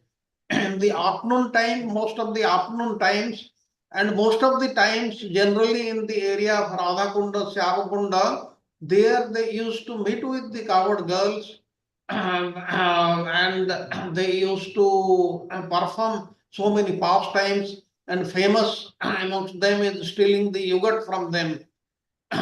And then they would cause laughter by imitating various things or assuming various forms which were famous or representing among the people with particular descriptive elements to define them. And they would wander Kirtu in forest, Bane, by rivers, Nadi, the mountains, Adri, and valleys, Droni, and groves, when it is as much as, and this is the meaning in accordance with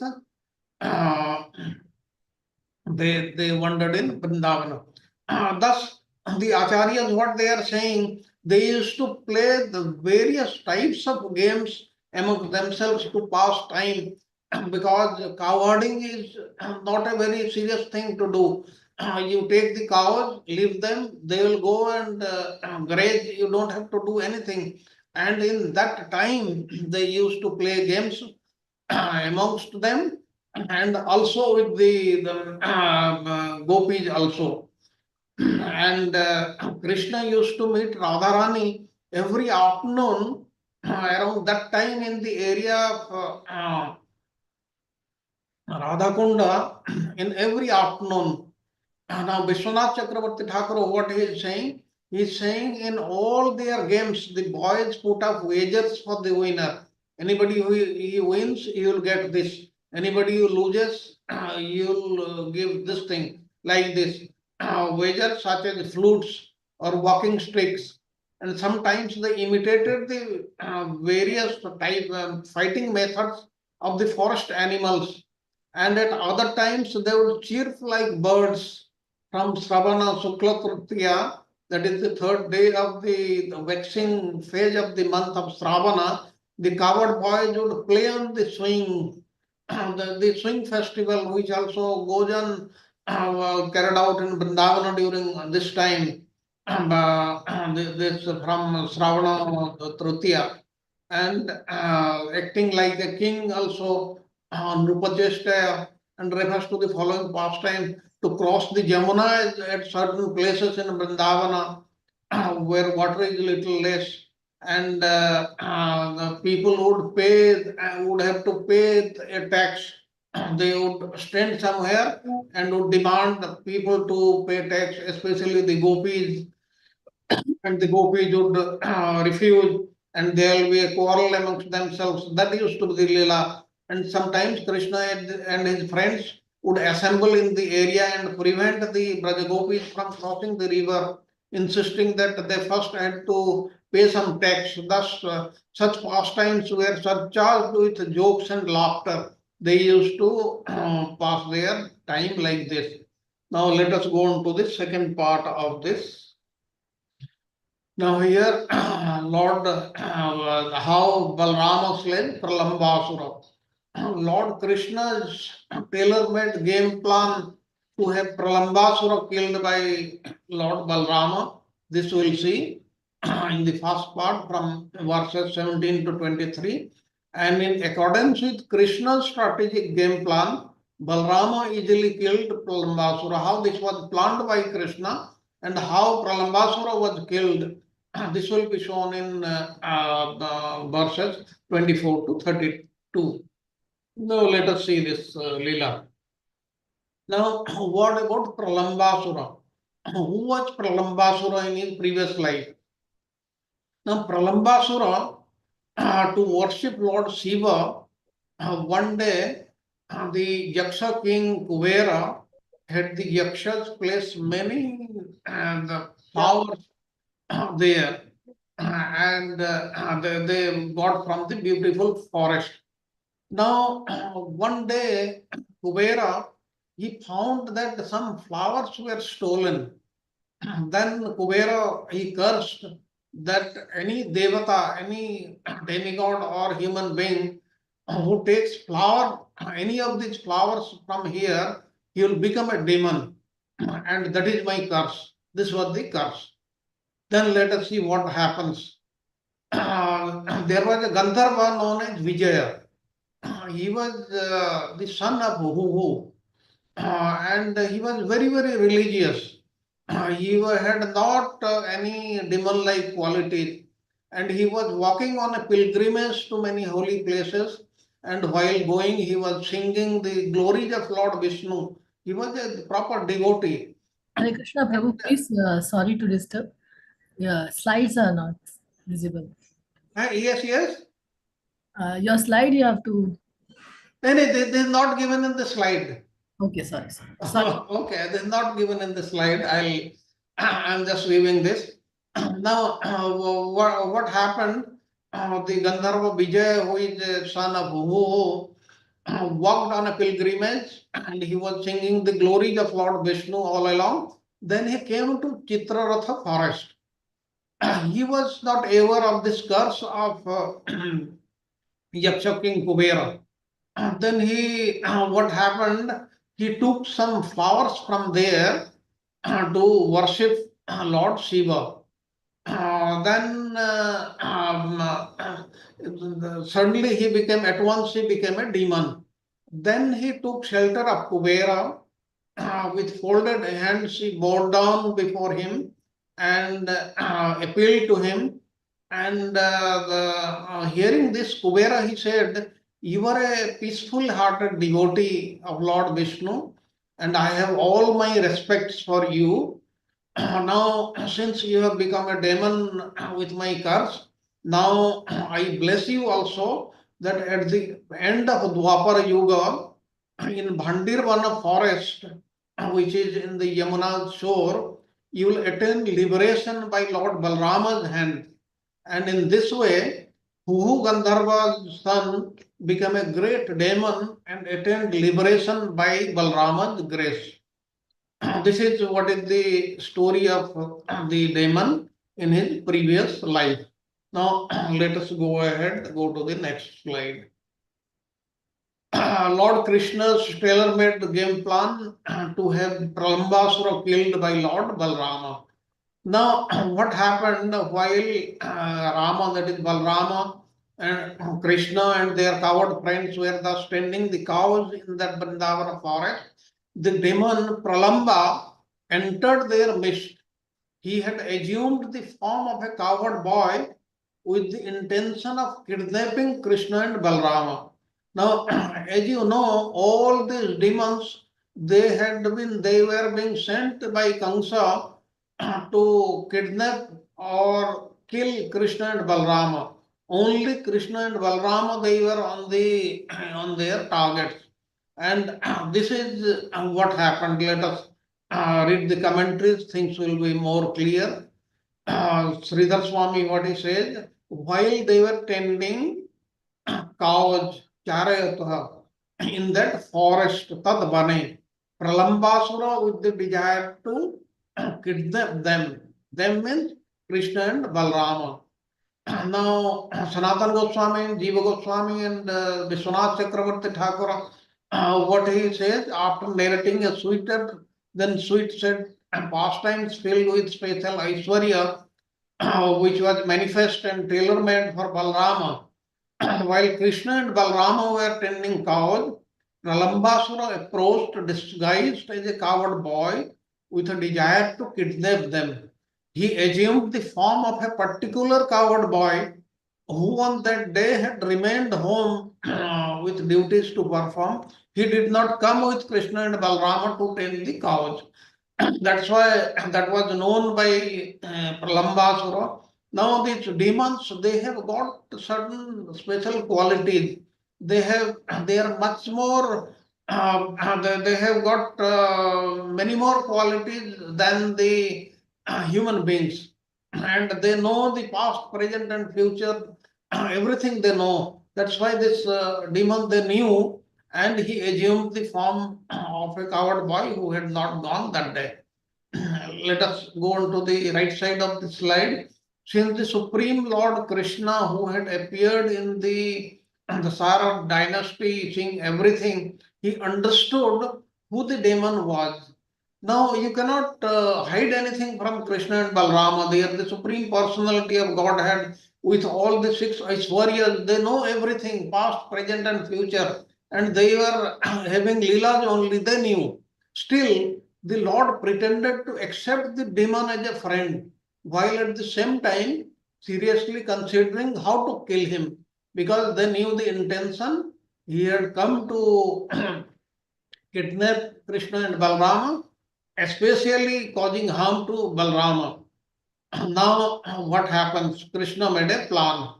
Sanatana Goswami and Jiva Goswami, they are saying Krishna was the moon in the occasion of the Yadu dynasty, in the ocean of the Yadu dynasty, the descendant of the Dasara.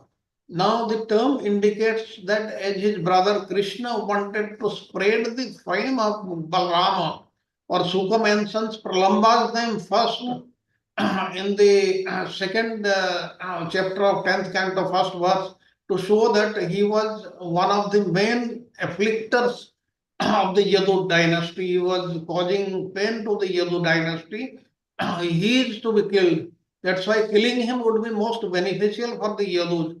Krishna sees everything and then acts. Sarva Darsanaha. He is the omniscient Lord. Or it means he from who everyone's knowledge arises. All the knowledge arises because of the Supreme Lord. Or it means he in whom the conclusion of all the 6 darsanas like Vaisheshika, they reside. Now, what are there are, as you know, there are 6 schools of darsana, schools of philosophy in our Vedic literature. They are known as Sankhya of Kapila, Yoga by Patanjali, Nyaya by Gautama, Vaisheshika by Kannada, Mimamsa by Jaimini, and Vedanta by Badarayana. You know all these things, we will not be discussing, but since time is there, I will just say a word on each because they have been referred here. Sankhya attempts to understand the cosmos through reason and logic. Now, yoga could be achieved by restraining the mind. We learned some of the verses of Patanjali Yoga Sutra also, that if you remember. Nyaya means the process of reasoning or reasoning based on logic. And Vaisheshika means beliefs that since the atoms are eternal, the universe made of atoms is also eternal.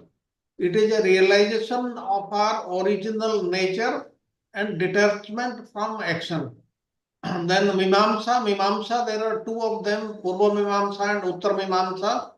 Purva Mimamsa believes that the words carrying meanings, but only sentences carry knowledge, and that all valid knowledge must result in duty to act. And Uttara Mimamsa, which Vyasadeva he proposed, he says that God and the Supreme Lord and this world are not separate, although this is not clear to us due to ignorance. Now all these things. And now let us go next part of the slide. After the word Vaisheshika reside, this is because he is Bhagavan. The Krishna is the Bhagavan, he is the supreme personality of Godhead with all the 6 opulences in full, 100%. Others may have certain percentage of it. And therefore he knew that Pralamba was what he was doing. Pralambasura's intentions he had understood. Still, he began to consider carefully, Vichintayan, how to kill him. He had to be killed because he was a pain in the neck of the Yadu dynasty. And to give Balrama fame, to make him famous, he thought, I will have him mount the demon's shoulders and Balrama will then kill him. He can be on my side and I will lose. There he will have to carry Balrama on his shoulders. He thought it that way. The phrase Sarva Darsana supports this meaning. Now the Lord knows everything done in the past and everything in the future. Thus he accepted the stranger amongst them as his friend. And if he becomes friend with Balrama, he would not be able to carry Balrama on his shoulders. That's why what he did, he kept him on his side. Let us go.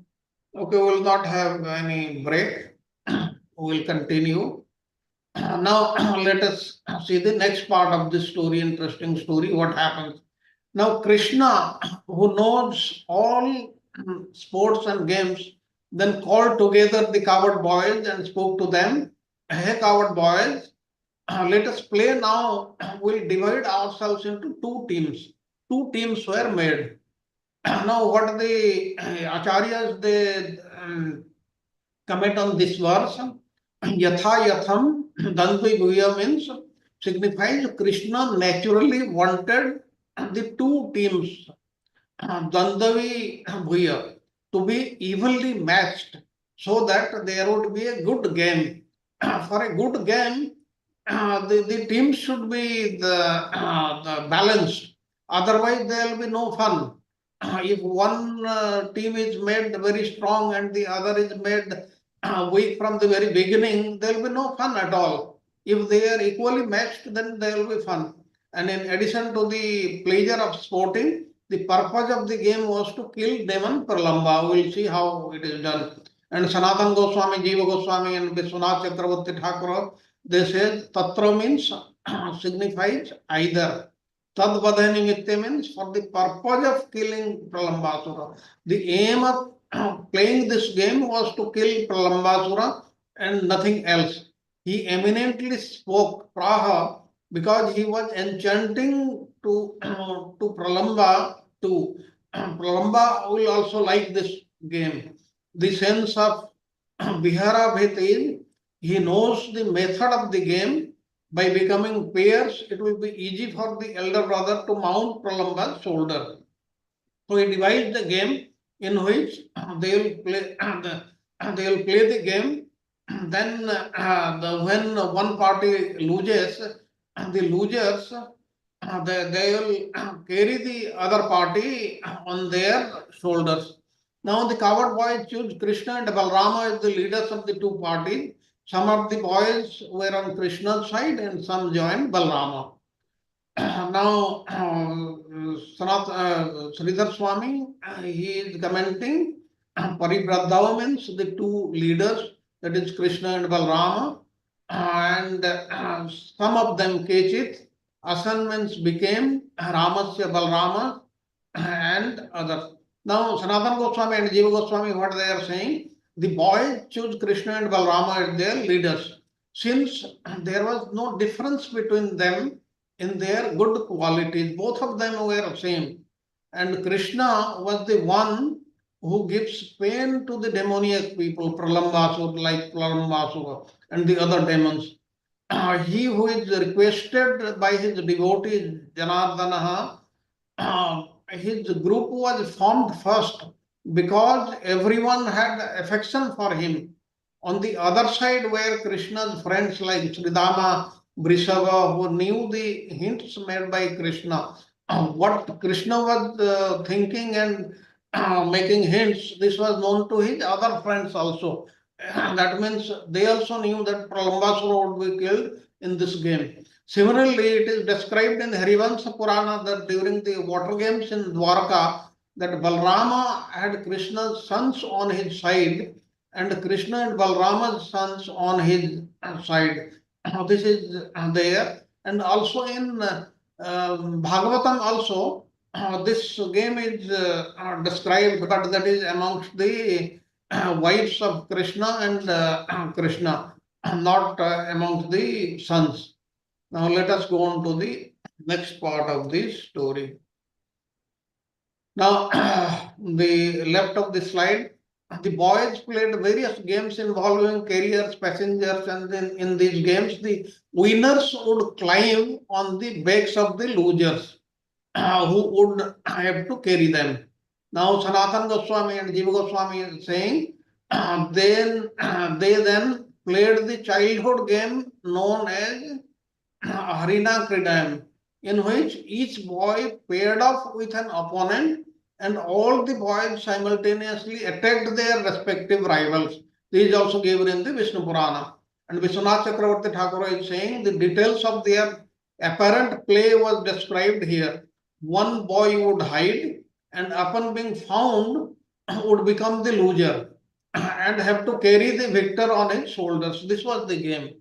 Now the next part, thus carrying and becoming carried by one another, and at the same time tending the cows, the boys followed Krishna to a banyan tree known as Bhandirka. Now, Sanatana Goswami and Jiva Goswami are saying Bhandirka means the tree Bhandira or banyan tree by name, but actually a desire tree. And Harivansa Purana says, describes the banyan as a banyan tree. They went there because it was suitable during the summer heat for playing or to spread Balrama's fame. Or they went there to glorify the tree, a great friend of Krishna who attracts all but put in front. Vishwanath Chakravarti Thakur says, although it was convenient to use the branches of the trees to mount the shoulders of the defeated boys, the boys chose not to and climbed up on each other's shoulders near that place. They didn't climb on the tree. Then the verse 23, when Sridama, Vrishabha and the other members of the Balrama party were victorious in those games, Krishna and his followers had to carry them. They were the losers. Now, what happened? Pralambasura was in whose team? Krishna's team. He was the loser. That's why he had to carry somebody from Balrama's team. And ultimately, we will see he carries Balrama, and the story we will see. And everyone respective victory and defeat we pointed out before. That means before the game only, the who will win and who will lose, this was decided amongst them, but not openly. Now, in two verses, while mentioning the defeat of these on Krishna's side by his will, so that Balrama mounts Pralamba's shoulders, he talks about the victory of those in Rama's side. Subala and the other boys are meant by the word Adi. The drift is, such is the nature of childhood games. When Sridama, Vrishabha and the others become victorious in the game, Krishna and the others carried them severally. Let us go on to the next slide. Now the left side of the slide. Defeated, the Supreme Lord Krishna carried Sridama, Brihadsena carried Vrishabha, and Pralamba carried Balrama, the son of Rohini. Now Sanatana Goswami and Jiva Goswami, what they are saying, Krishna is Bhagavan. He shows qualities like being controlled by the devotees, or how could Sridama, who is also Garuda, tolerate having Krishna to carry him? Another reason is Krishna, who signifies Nija Pranevarsa, the master of his own life force, the idea being that he has affection only for his to evoke his majesty. And referring to Balarama, Rohini Sutam, the son of Rohini, implies that Pralamba was under the impression that Balarama is different from Krishna, because being her son, and he carried him away with the purpose of abducting him, failing to consider the mutual affection between the two of them, that is, between Krishna and Balrama. Then verse 25, considering Lord Krishna's invincible, the foremost demon, that is Pralambasura, quickly carried Balrama far beyond the spot where he was supposed to put his passenger down. They are to go up to a certain point only, but he went beyond that. But why didn't he try to kidnap Krishna, the main enemy of Kansa? Suspecting this, he say, Abhishayam, that is, Krishna was invincible. That's why earlier we heard he did not know that Krishna and Balrama are the same Supreme Personality of Godhead. He thought Balrama is less powerful. He can show his powers to him and not to Krishna, because they had experienced Krishna had killed so many powerful demons in the past. For the purpose of killing him, he carried Balrama in a very irregular manner, and far away from the place to put Balrama down from the Bandira. He was carrying Balrama only by the will of Krishna. His reason for going further than the limit is Abhishayam, or invincible. He was thinking as long as I remain within the sight of Krishna, I'll not be able to do anything. Although he was the most eminent of the demons, and although he had come there to kidnap both of them, he only took away Balrama for that reason. He was not very sure of Krishna, he was fearing Krishna, and thinking that Krishna would be difficult to vanquish, Pralamba went on Krishna's side in order to carry Balrama away. And Pralamba carried Balrama far beyond the spot where he is supposed to carry him and went out of sight. Our next verse is the demon carried Balrama. The Lord became very, very happy, massive as massive mountain Mount Sumeru, and Pralamba had to slow down, and then he resumed his actual form, and an effulgent body that was covered with golden ornaments and that resembled a cloud flashing with lightning and carrying the moon. Now he was carrying Balrama, who was becoming too heavy for him. Then he assumes his demoniac form and he became Pralambasura in his original form. In that way, Pralamba shone like a cloud shines. If lightning was a flash sound and cloud above which the moon shines, he started flying like a bird.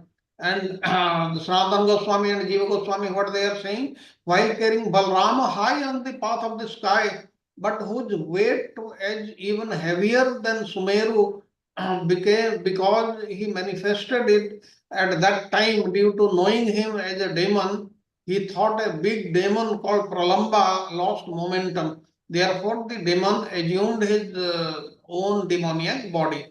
Now, Vishwanath Chakravarti Thakur is saying only with great difficulty was Pralambasura able to carry Balrama, who became heavier than Mount Sumeru upon realizing he was being kidnapped. Now Pralamba was forced to slow down, giving up his disguise as a coward boy. Pralamba showed a huge body dressed in gold ornaments and that resembled the cloud flashing in the sky. Now, how could Krishna be defeated?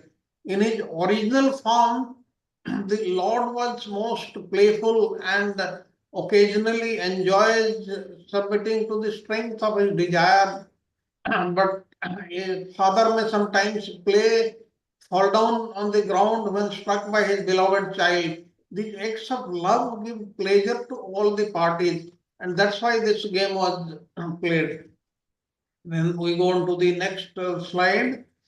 Now, when Lord Balrama, who carries the plow weapon, saw the gigantic body of the demon as he moved swiftly in the sky with his blazing eyes, fiery hair, terrible teeth, reaching towards his scrolling brows, and an emerging effulgence generated by his armlets, crowns, and earrings, the Lord seemed to become a little frightened. Lord, that is Balrama, became a little frightened. Now you will ask why Balrama was frightened. Now Balrama himself was acting as a Gopa. So to maintain the mood of his pastime, he appeared slightly disturbed by the horrible demoniac body of Pralambasura. Then the second is, Pralamba was in Lord Krishna's team in the game. So Balrama was slightly apprehensive about killing him. And the third reason was another demon might have been attacking Krishna. He thought he is Pralambasura, but there must be another demon also. He might be the attacking Krishna. So thinking this way, Balrama could also have been worried. Now Sanatana Goswami, Jiva Goswami, Vishwanath Chakravarti Thakur, they are saying he was emerging because of the glow from his golden ornaments, that is Pralambasura, or he was unusual in being decorated with glowing ornaments. And Balrama becomes slightly frightened at his appearance as part of his childhood pastimes. Or seeing the big demon, he became worried about Krishna since he should not kill Pralamba because he had disguised himself as a coward, or he feared Krishna, worrying that there might be another demon disguised among his friends. Now go to verse 28. Remembering the actual situation, the fearless Balrama understood that the demon was trying to kidnap him and take him away from his companions. The Lord then became furious and struck the demon with his head fist. And just as Indra, the king of demigods, strike a mountain with his thunderbolt weapon. Now, various explanations have been given by the acharyas here. Now, the gist is afterward, his memory, that is, remembrance of the purpose of his descent to kill demons, came back to Balrama due to Krishna's statement to him, recorded in Vishnu Purana. There is another rendering, he whose examination of Krishna's killing both Putana and Vatsasura subsequently came back. In other words, he was considering the killing of a woman and killing of a calf were ordained because they were demons. So Pralamba can be slain by me, though he has the outfit of a coward. Now, in both interpretations, this sequence is to be understood. And in the third one also, which is he whose knowledge, this course of events was designed by him, that the demon gets killed by my hand for the purpose for my renown. Balrama is thinking. Consequently, his hesitation went away. And in the example like Indra strikes a mountain with a lightning bolt, Bala, that is Balrama's fist, it is said to be very, very hard. And the demon is compared to a mountain in the sense of not being nothing. And this refers to the days of yore. Owing to the existence of wings, mountains were recklessly moving about while flying in the sky. Now, Vishwanath Chakravarti Thakur's comment, when Balrama showed fear of the demon, Krishna, who wanted to see some fun, injected knowledge of his godly powers into Balrama. And thus Balrama remembered his lordship. In the Vishnu Purana, Krishna helps Balrama recollect his powers by saying, O soul of all, secret of all secrets, why are you acting like a human now? How that should be read to meaning that the demon was kidnapping Balrama by flying into the heavens as if stealing some wealth. Balrama's powerful fist cracked the demon's head, just like Indra's thunderbolt smashes a mountain peak into pieces. Now, go on to the next slide. Thus, smashed by the Balrama's fist, Pralamba's head immediately cracked open. The demon vomited blood from his mouth, lost all consciousness, and then with a great noise, he fell lifeless on the ground like a mountain devastated by Indra. His prowess was vanished, and he died while emitting a loud noise. And the verse 30, the coward boys were most astonished to see how powerful Balrama had killed the demon Pralamba, and then exclaimed, excellent, excellent. By Bala, who has strength, that is Balrama, who is by nature very, very powerful, because of revealing his special power to the people by his slaying of the best demon, who was most powerful. For instance, in Harivamsa, when Pralamba, the demon who was hard to assert even by the gods, was killed, the people on earth, they understood Baladeva's power, being very astonished by the fact that Pralamba had deceitfully won the outfit of a coward boy. There is another interpretation. He was killed by me only by Krishna's power, and so Balasalina, who is by nature very powerful, because he revealed his power from then on. Let us go on to the last slide. They offered Balrama profuse benedictions and then glorified him, who deserves all glorification. Their minds overwhelmed with ecstatic love, they embraced him as if he had come back from the dead. The sinful Pralamba, having been killed, the demigods felt extremely happy and they showered flower garlands on him, Lord Balrama, and praised the excellent deed. And all the demoniac personalities like Pralamba, Dhenuka, Bakasura, Keshi, Arishtasura, Chanura, Mustika, Kubalaya, Pida, Elephant, Kamsa, Yugana, Narkasura, Pondraka, great marshals like Salva, the Vida monkey, and Vilva, Dantavakra, the 7 bulls, and so many others, they were killed in all these Leelas by Lord Hari directly or with him under his name of Baladeva, Arjuna, Bhima, etc. And the demons thus being killed would attain either impersonal Brahmayoti or his personal abode in the Vaikuntha planets. And the meaning is, on account of being killed by Hari, the Supreme Lord, please remember that there is no difference between Krishna and Balrama. Only the color of their body is different. Otherwise, nothing is different. Pralamba and the others will still get liberation, which is either beneficial for them or fit for them. The form of absolute dissolution characterized by no return.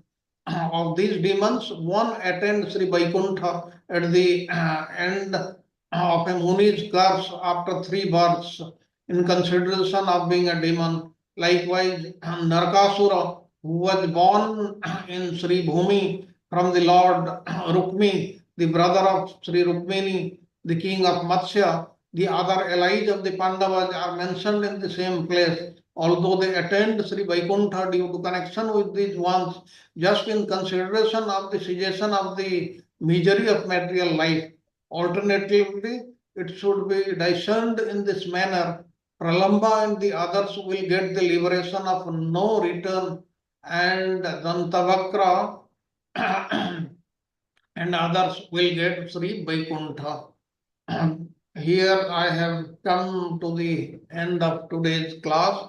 Now the session is open for questions and answers. Hare Krishna.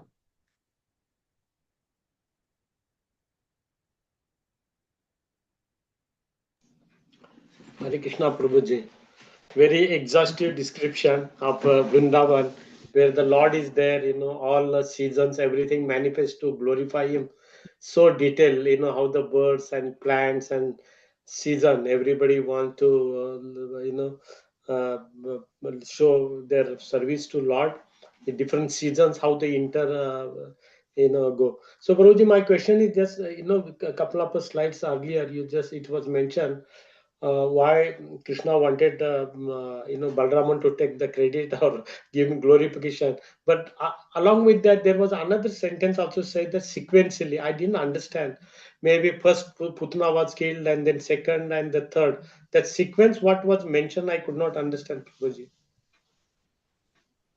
That means here in all these Leelas, you'll see some were killed by Krishna, some were killed by Balrama. Like if you remember last to last, Krishna killed Dhenukasura. The reason was, what was the reason? The reason was Dhenukasura was in the line of Prahlada's family, and Krishna had promised he will not kill anybody from his family, like this. And now here Pralambasura. Now in this case, Krishna wanted to give fame to Balrama. That's why he killed him. There is no other reason. So these are some of the reasons, and all the others, they were killed by. Actually, this complete says Bhagavatam. This is the story of Sri Krishna. The others are assisting him. That's why major number of demons, they have been killed by Krishna, and less numbers they are killed by Balrama and others. So this is what is the reason. The whole game was designed by Krishna. Was the main purpose was to kill Pralambasura. So the way they divided the team and everything like that. So see, the Krishna played in such a way that his whole aim was to pair opposite side, Balramji and Pralambasura, and ultimately Pralambasura had to carry Balrama. So the whole game plan was designed for that sole purpose, actually, Only very few of his associates knew the plan, like Subala, Sridama, they knew the plan, actually, That's why it's region. But the other thing, I expected this question would come, that how Balarama is also Supreme Personality regarded, just like Krishna, How would he be frightened, actually? So that is a part of his Leela, and part of it is explained by our Acharyas that happened. And Krishna had to remind him that don't forget who you are, what is your purpose, why we descended here. Bhara Avatara, right? Remember, both Krishna and Balarama had to appear to kill all the demoniac people. That was main purpose, actually. And the whole game plan was designed specifically for that. Remember, he was disguised as one of the cowboys. And Krishna noticed it. In elsewhere also, Vatsasura and all these stories, same thing like that. So, and Krishna would play as if he's very friendly, So Pralambasura also, he thought that Krishna is like a friend to me, the way Krishna reacted that way exactly. So that is from that point of view, you have to understand that. So Balarama is getting frightened. Normally it would not never happen like that, But this was particularly part of the Leela that we are hearing, And all this descriptive portion, particularly the description for the next lesson tomorrow that we will be talking about, it's really amazing that the description of this season, the whole title of the chapter 20 is exactly all that.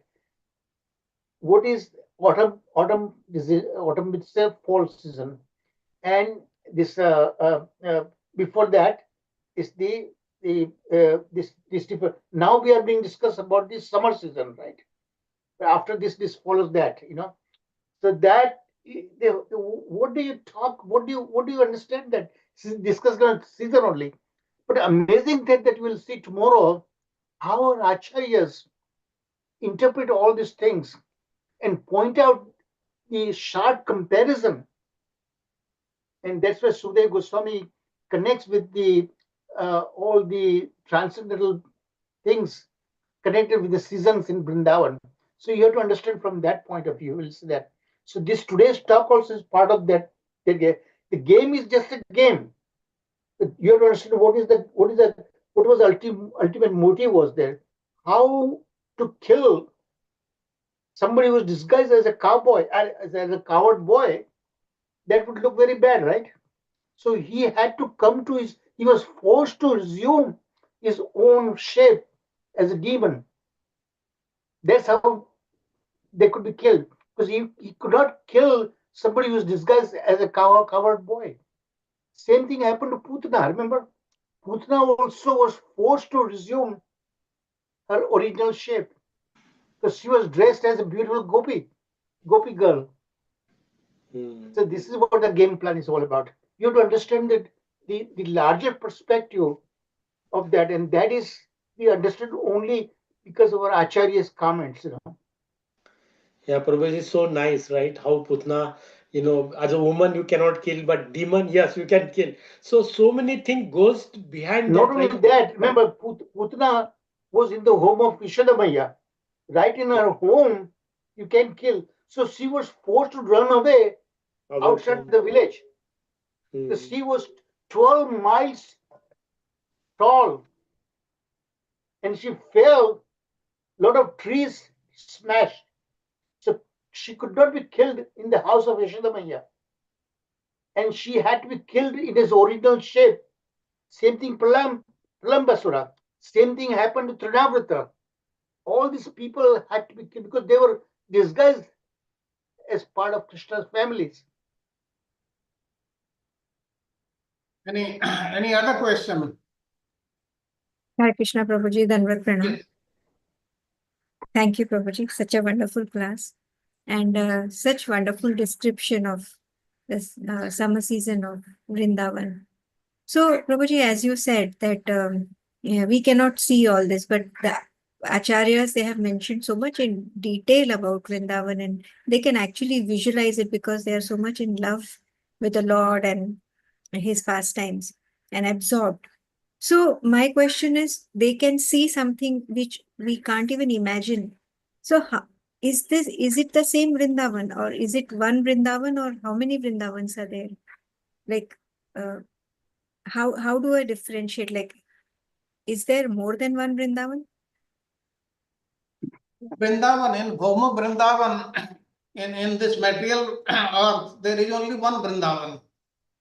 And in the spiritual world also there is one Vrindavan. It's exact replica. Exact replica. Pardon, Prabhuji? It's exact replica. Both. Yes, There's no difference between one Vrindavan and the other one. It is exact replica, but if you... But still more importance is given Bhauma. Earthly replica is given more importance.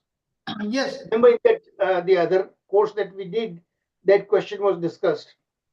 Yes, earlier we have learned this Bhoma Vrindavana is more important because Krishna comes here again and again to perform his Leelas. Any other the Gopakumara story? He Yes. went all the way to Golok Vrindavan Dham. Even there also did not want to stay there. He wanted to come back to the Vrindavan. Yes, The Prabhuji. earthly replica, Yeah. Vrindavan, you know. So there's a special about that. Otherwise, there is no difference between two Vrindavans. So, Radha Vinod Prabhu, did I answer your questions? Yes, Prabhuji. Thank you. Any other question? Question. So tomorrow's lesson, it may sound like kind of strange. Just what is there to discuss about seasons, you know? But behind that seasons, the whole descriptive lesson, you'll see how Sukadeva Goswami gives some sparkling revelations.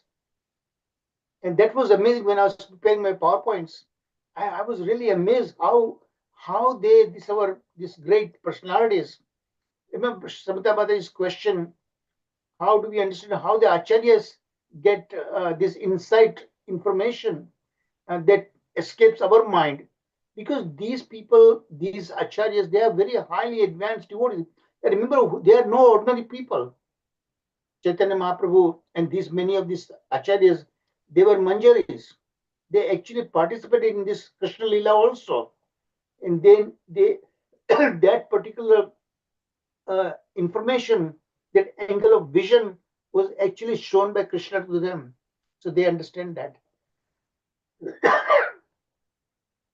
So Prabhuji, an Prabhuji, advanced, yeah. carry on, Yeah, Mataji. Mat.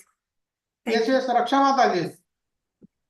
हाँ प्रभु जी, ऐसा भी हो सकता है ना कि जो हमारे आचार्य हैं वो मानसी सेवा में सब देख सकते होंगे और सब वो विजुलाइज भी अच्छे से कर सकते होंगे. They actually participate. They participated in Krishna Lila. हाँ. They were there actually, you know.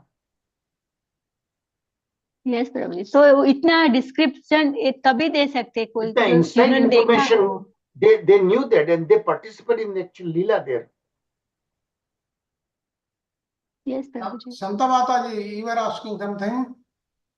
Yeah, Prabhuji, so if a conditioned soul is advancing in his Bhakti Marga, and the more he establishes himself on the Sattva Guna, probably the Lord, like he will come closer to Lord and Lord will finally prevail. So why doesn't Lord, put everyone in Sattva Guna and then everybody will be peaceful?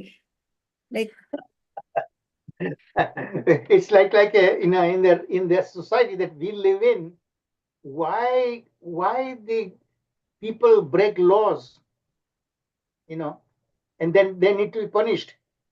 Same question could be asked, right?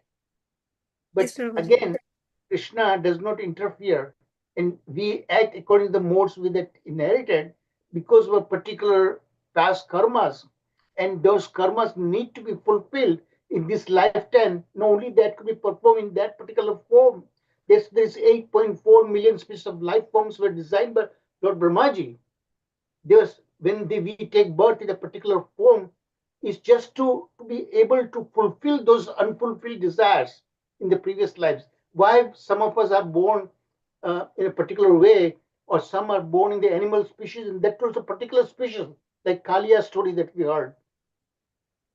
That's exactly because Krishna does. He achieves so many aims, objectives in one single case, single way. Prabhuji, and we are also given with free will also, no? Free will is given. Yes. That's why what we heard the story in Kalia's story, right? Yes.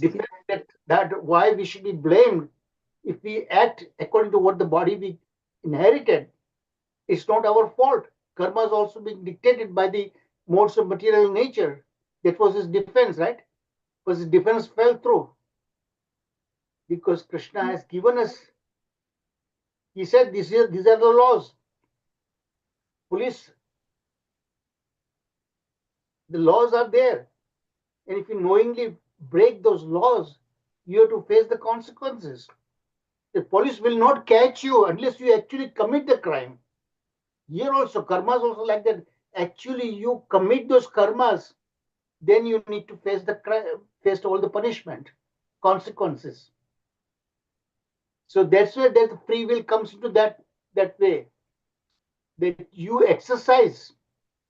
You have been given, particularly as a human being, you've been given that level of consciousness. And you know what is karma and what is vikarma. So that was actually shown to Kalia when that happened. And Nagapatnis point out that our husband was on the wrong side of the law. Now, initially, she said that because he was in the Sarpa Yoni, so please, and he didn't know who you were. So it is not his fault. But no, it was his fault. And finally, they had to admit that. At the same time, we have to remember that this material world, to exist, to sustain, all the three qualities, sattva, raja, guna, raja and tama, they all have to be there. If hypothetically it happens that the Lord, he prevails only sattva guna, then this material world cannot run. That means all the three gunas, they have to be in the correct proportion. And when they are disbalanced, the Lord comes to balance them. If we think... That's why that's called this pravritti marg and nivritti marg come into play, remember? Yes. Pravritti marg actually is the where we need to satisfy our desires. And that is required. This kama and artha, both are required to carry out that unfulfilled desires. Okay? But many people are having this misconception. Nivritti marg and pravritti marg, they differentiate. Okay? Because nivritti marg is a renunciation. Pravritti marg is the engagement in material kind of activities. Okay? But the truth of the fact is that both pravritti marg and nivritti marg need not be segregated. While you enjoy your things, Krishna has made it such a way that you can also follow the objectives of a nivritti marg conditionally with the regulated way of satisfying your material desires, and then gradually, slowly, it ultimately comes to nivritti marga. But that the seed of nivritti marga is right there, even in a pravritti marga. In a regulated way, you carry out your aims of pravritti. And Krishna has shown exactly that's in the scriptures, how you should act in a grahasthashrama. And the institution of marriage built in is precisely because of that. These urges we have, carnal desires, that need to end. That is why the Srishti has to be populated also. The population, the procreation must take place. So that is all part of the pravritti marga is designed that way. But in a way, gradually you come to Nivritti Marga later on. Otherwise, you will remain and you have to come back again the next life.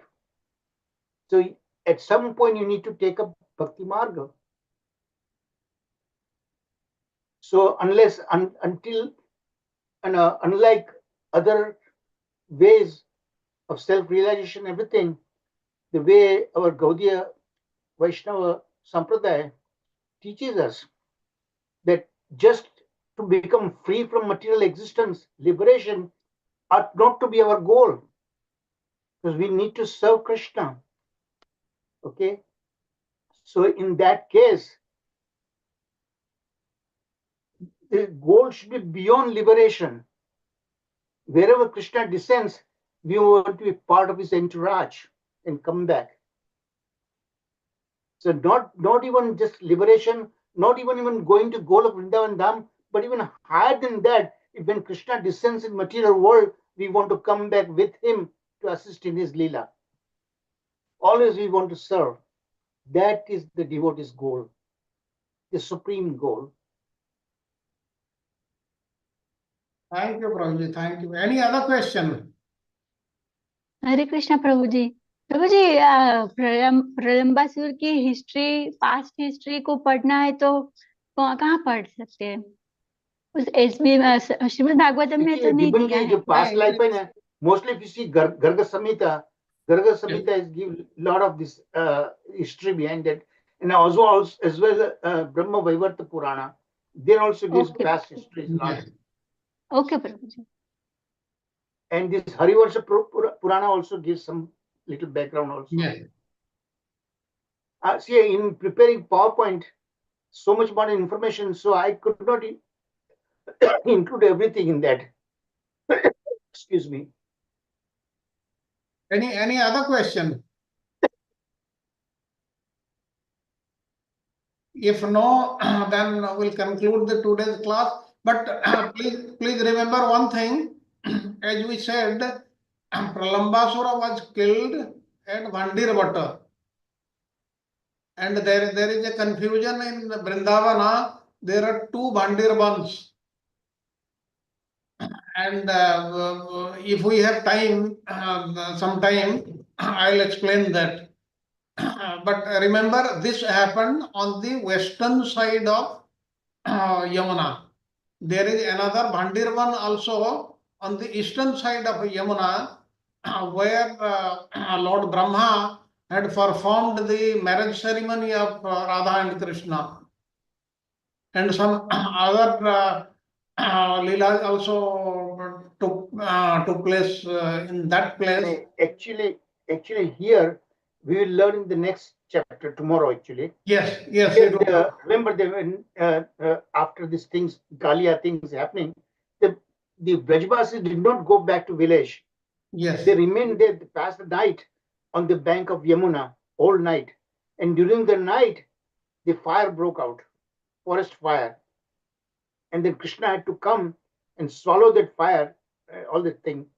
So what happened? These boys who are playing the games and everything, Krishna tells them, close your eyes.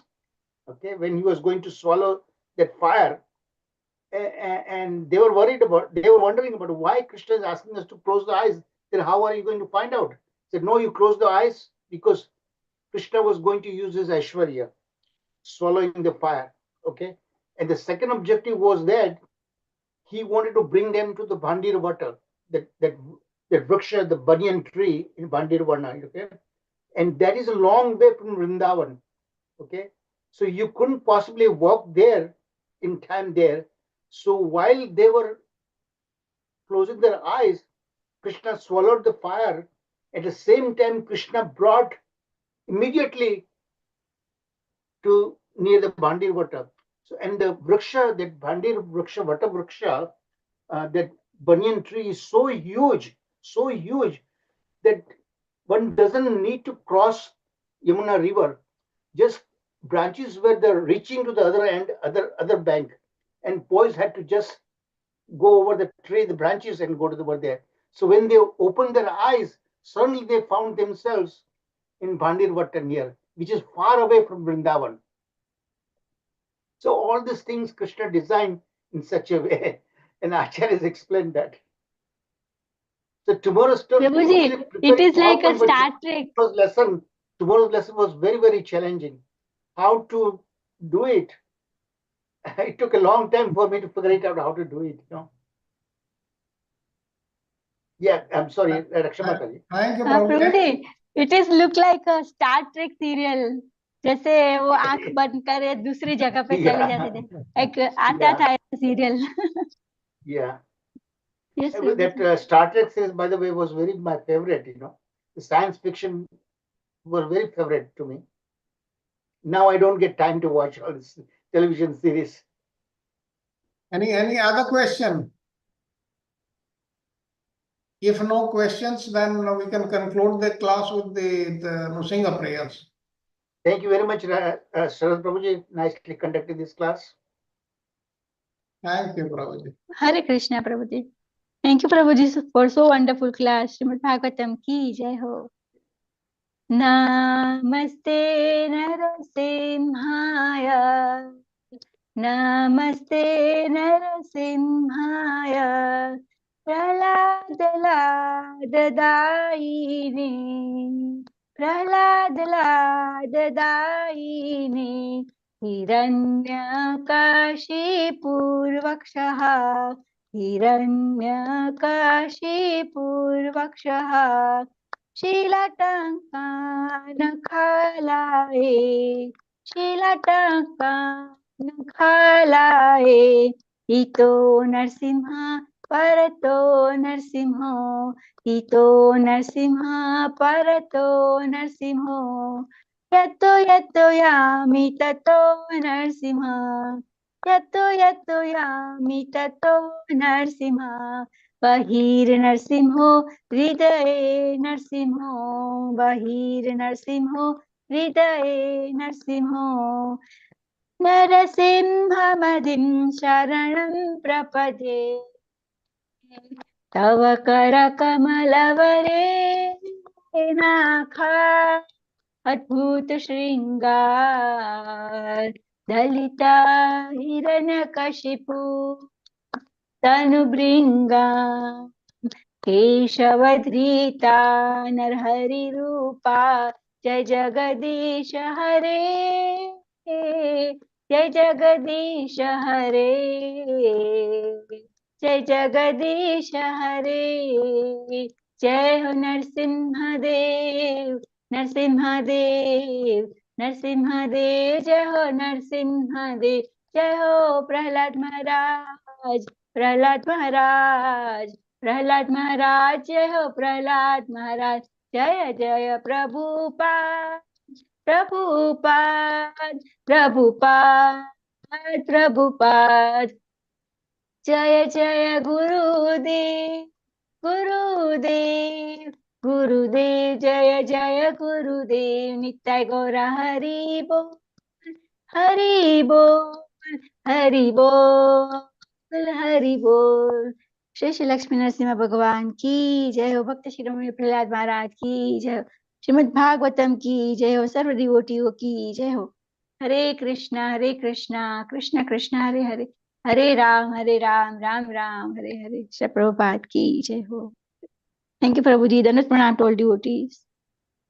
Thank you, Mataji. Thank you very much. All glories to Srila Prabhupada. All glories to the assembled devotees. Thank you very much, Prabhuji. Thank you, Prabhuji. Dandavat pranam.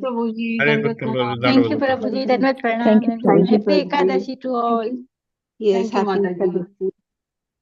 Very good. Thank you, Prabhuji. Dandavat pranam. Prabhuji, you have completed lesson chapter 20. Yeah, just last few verses remaining. I'm going to send you in about half an hour or less than an hour. Okay? Yes, yes. I send you whatever was ready. Yes. That I have. I think that almost like verse 39 or something. I've done that. Yes. The last 7-8 verses are remaining, and during the day that also I finished. So I should be sending you in just about half an hour or so. Okay, thank you, Prabhuji. Hare. So most of the preparation for tomorrow, you already have it. Yes. Okay, thank you. Yeah. Thank you, Prabhuji. Prabhuji, tomorrow will not be able to join. Okay, yeah, it's all right, I understand. Yeah. We'll No go issue. through recorded lecture link here. Yeah, thank you. Thank you, Yeah. Mataji, for informing me. Yeah, thank you, Prabhuji. Hare Krishna. Thank you, Sharad Prabhuji. Thank you, Prabhuji. Thank you, Vaiji. Hare Krishna. Thank you, Sanjeev Prabhuji.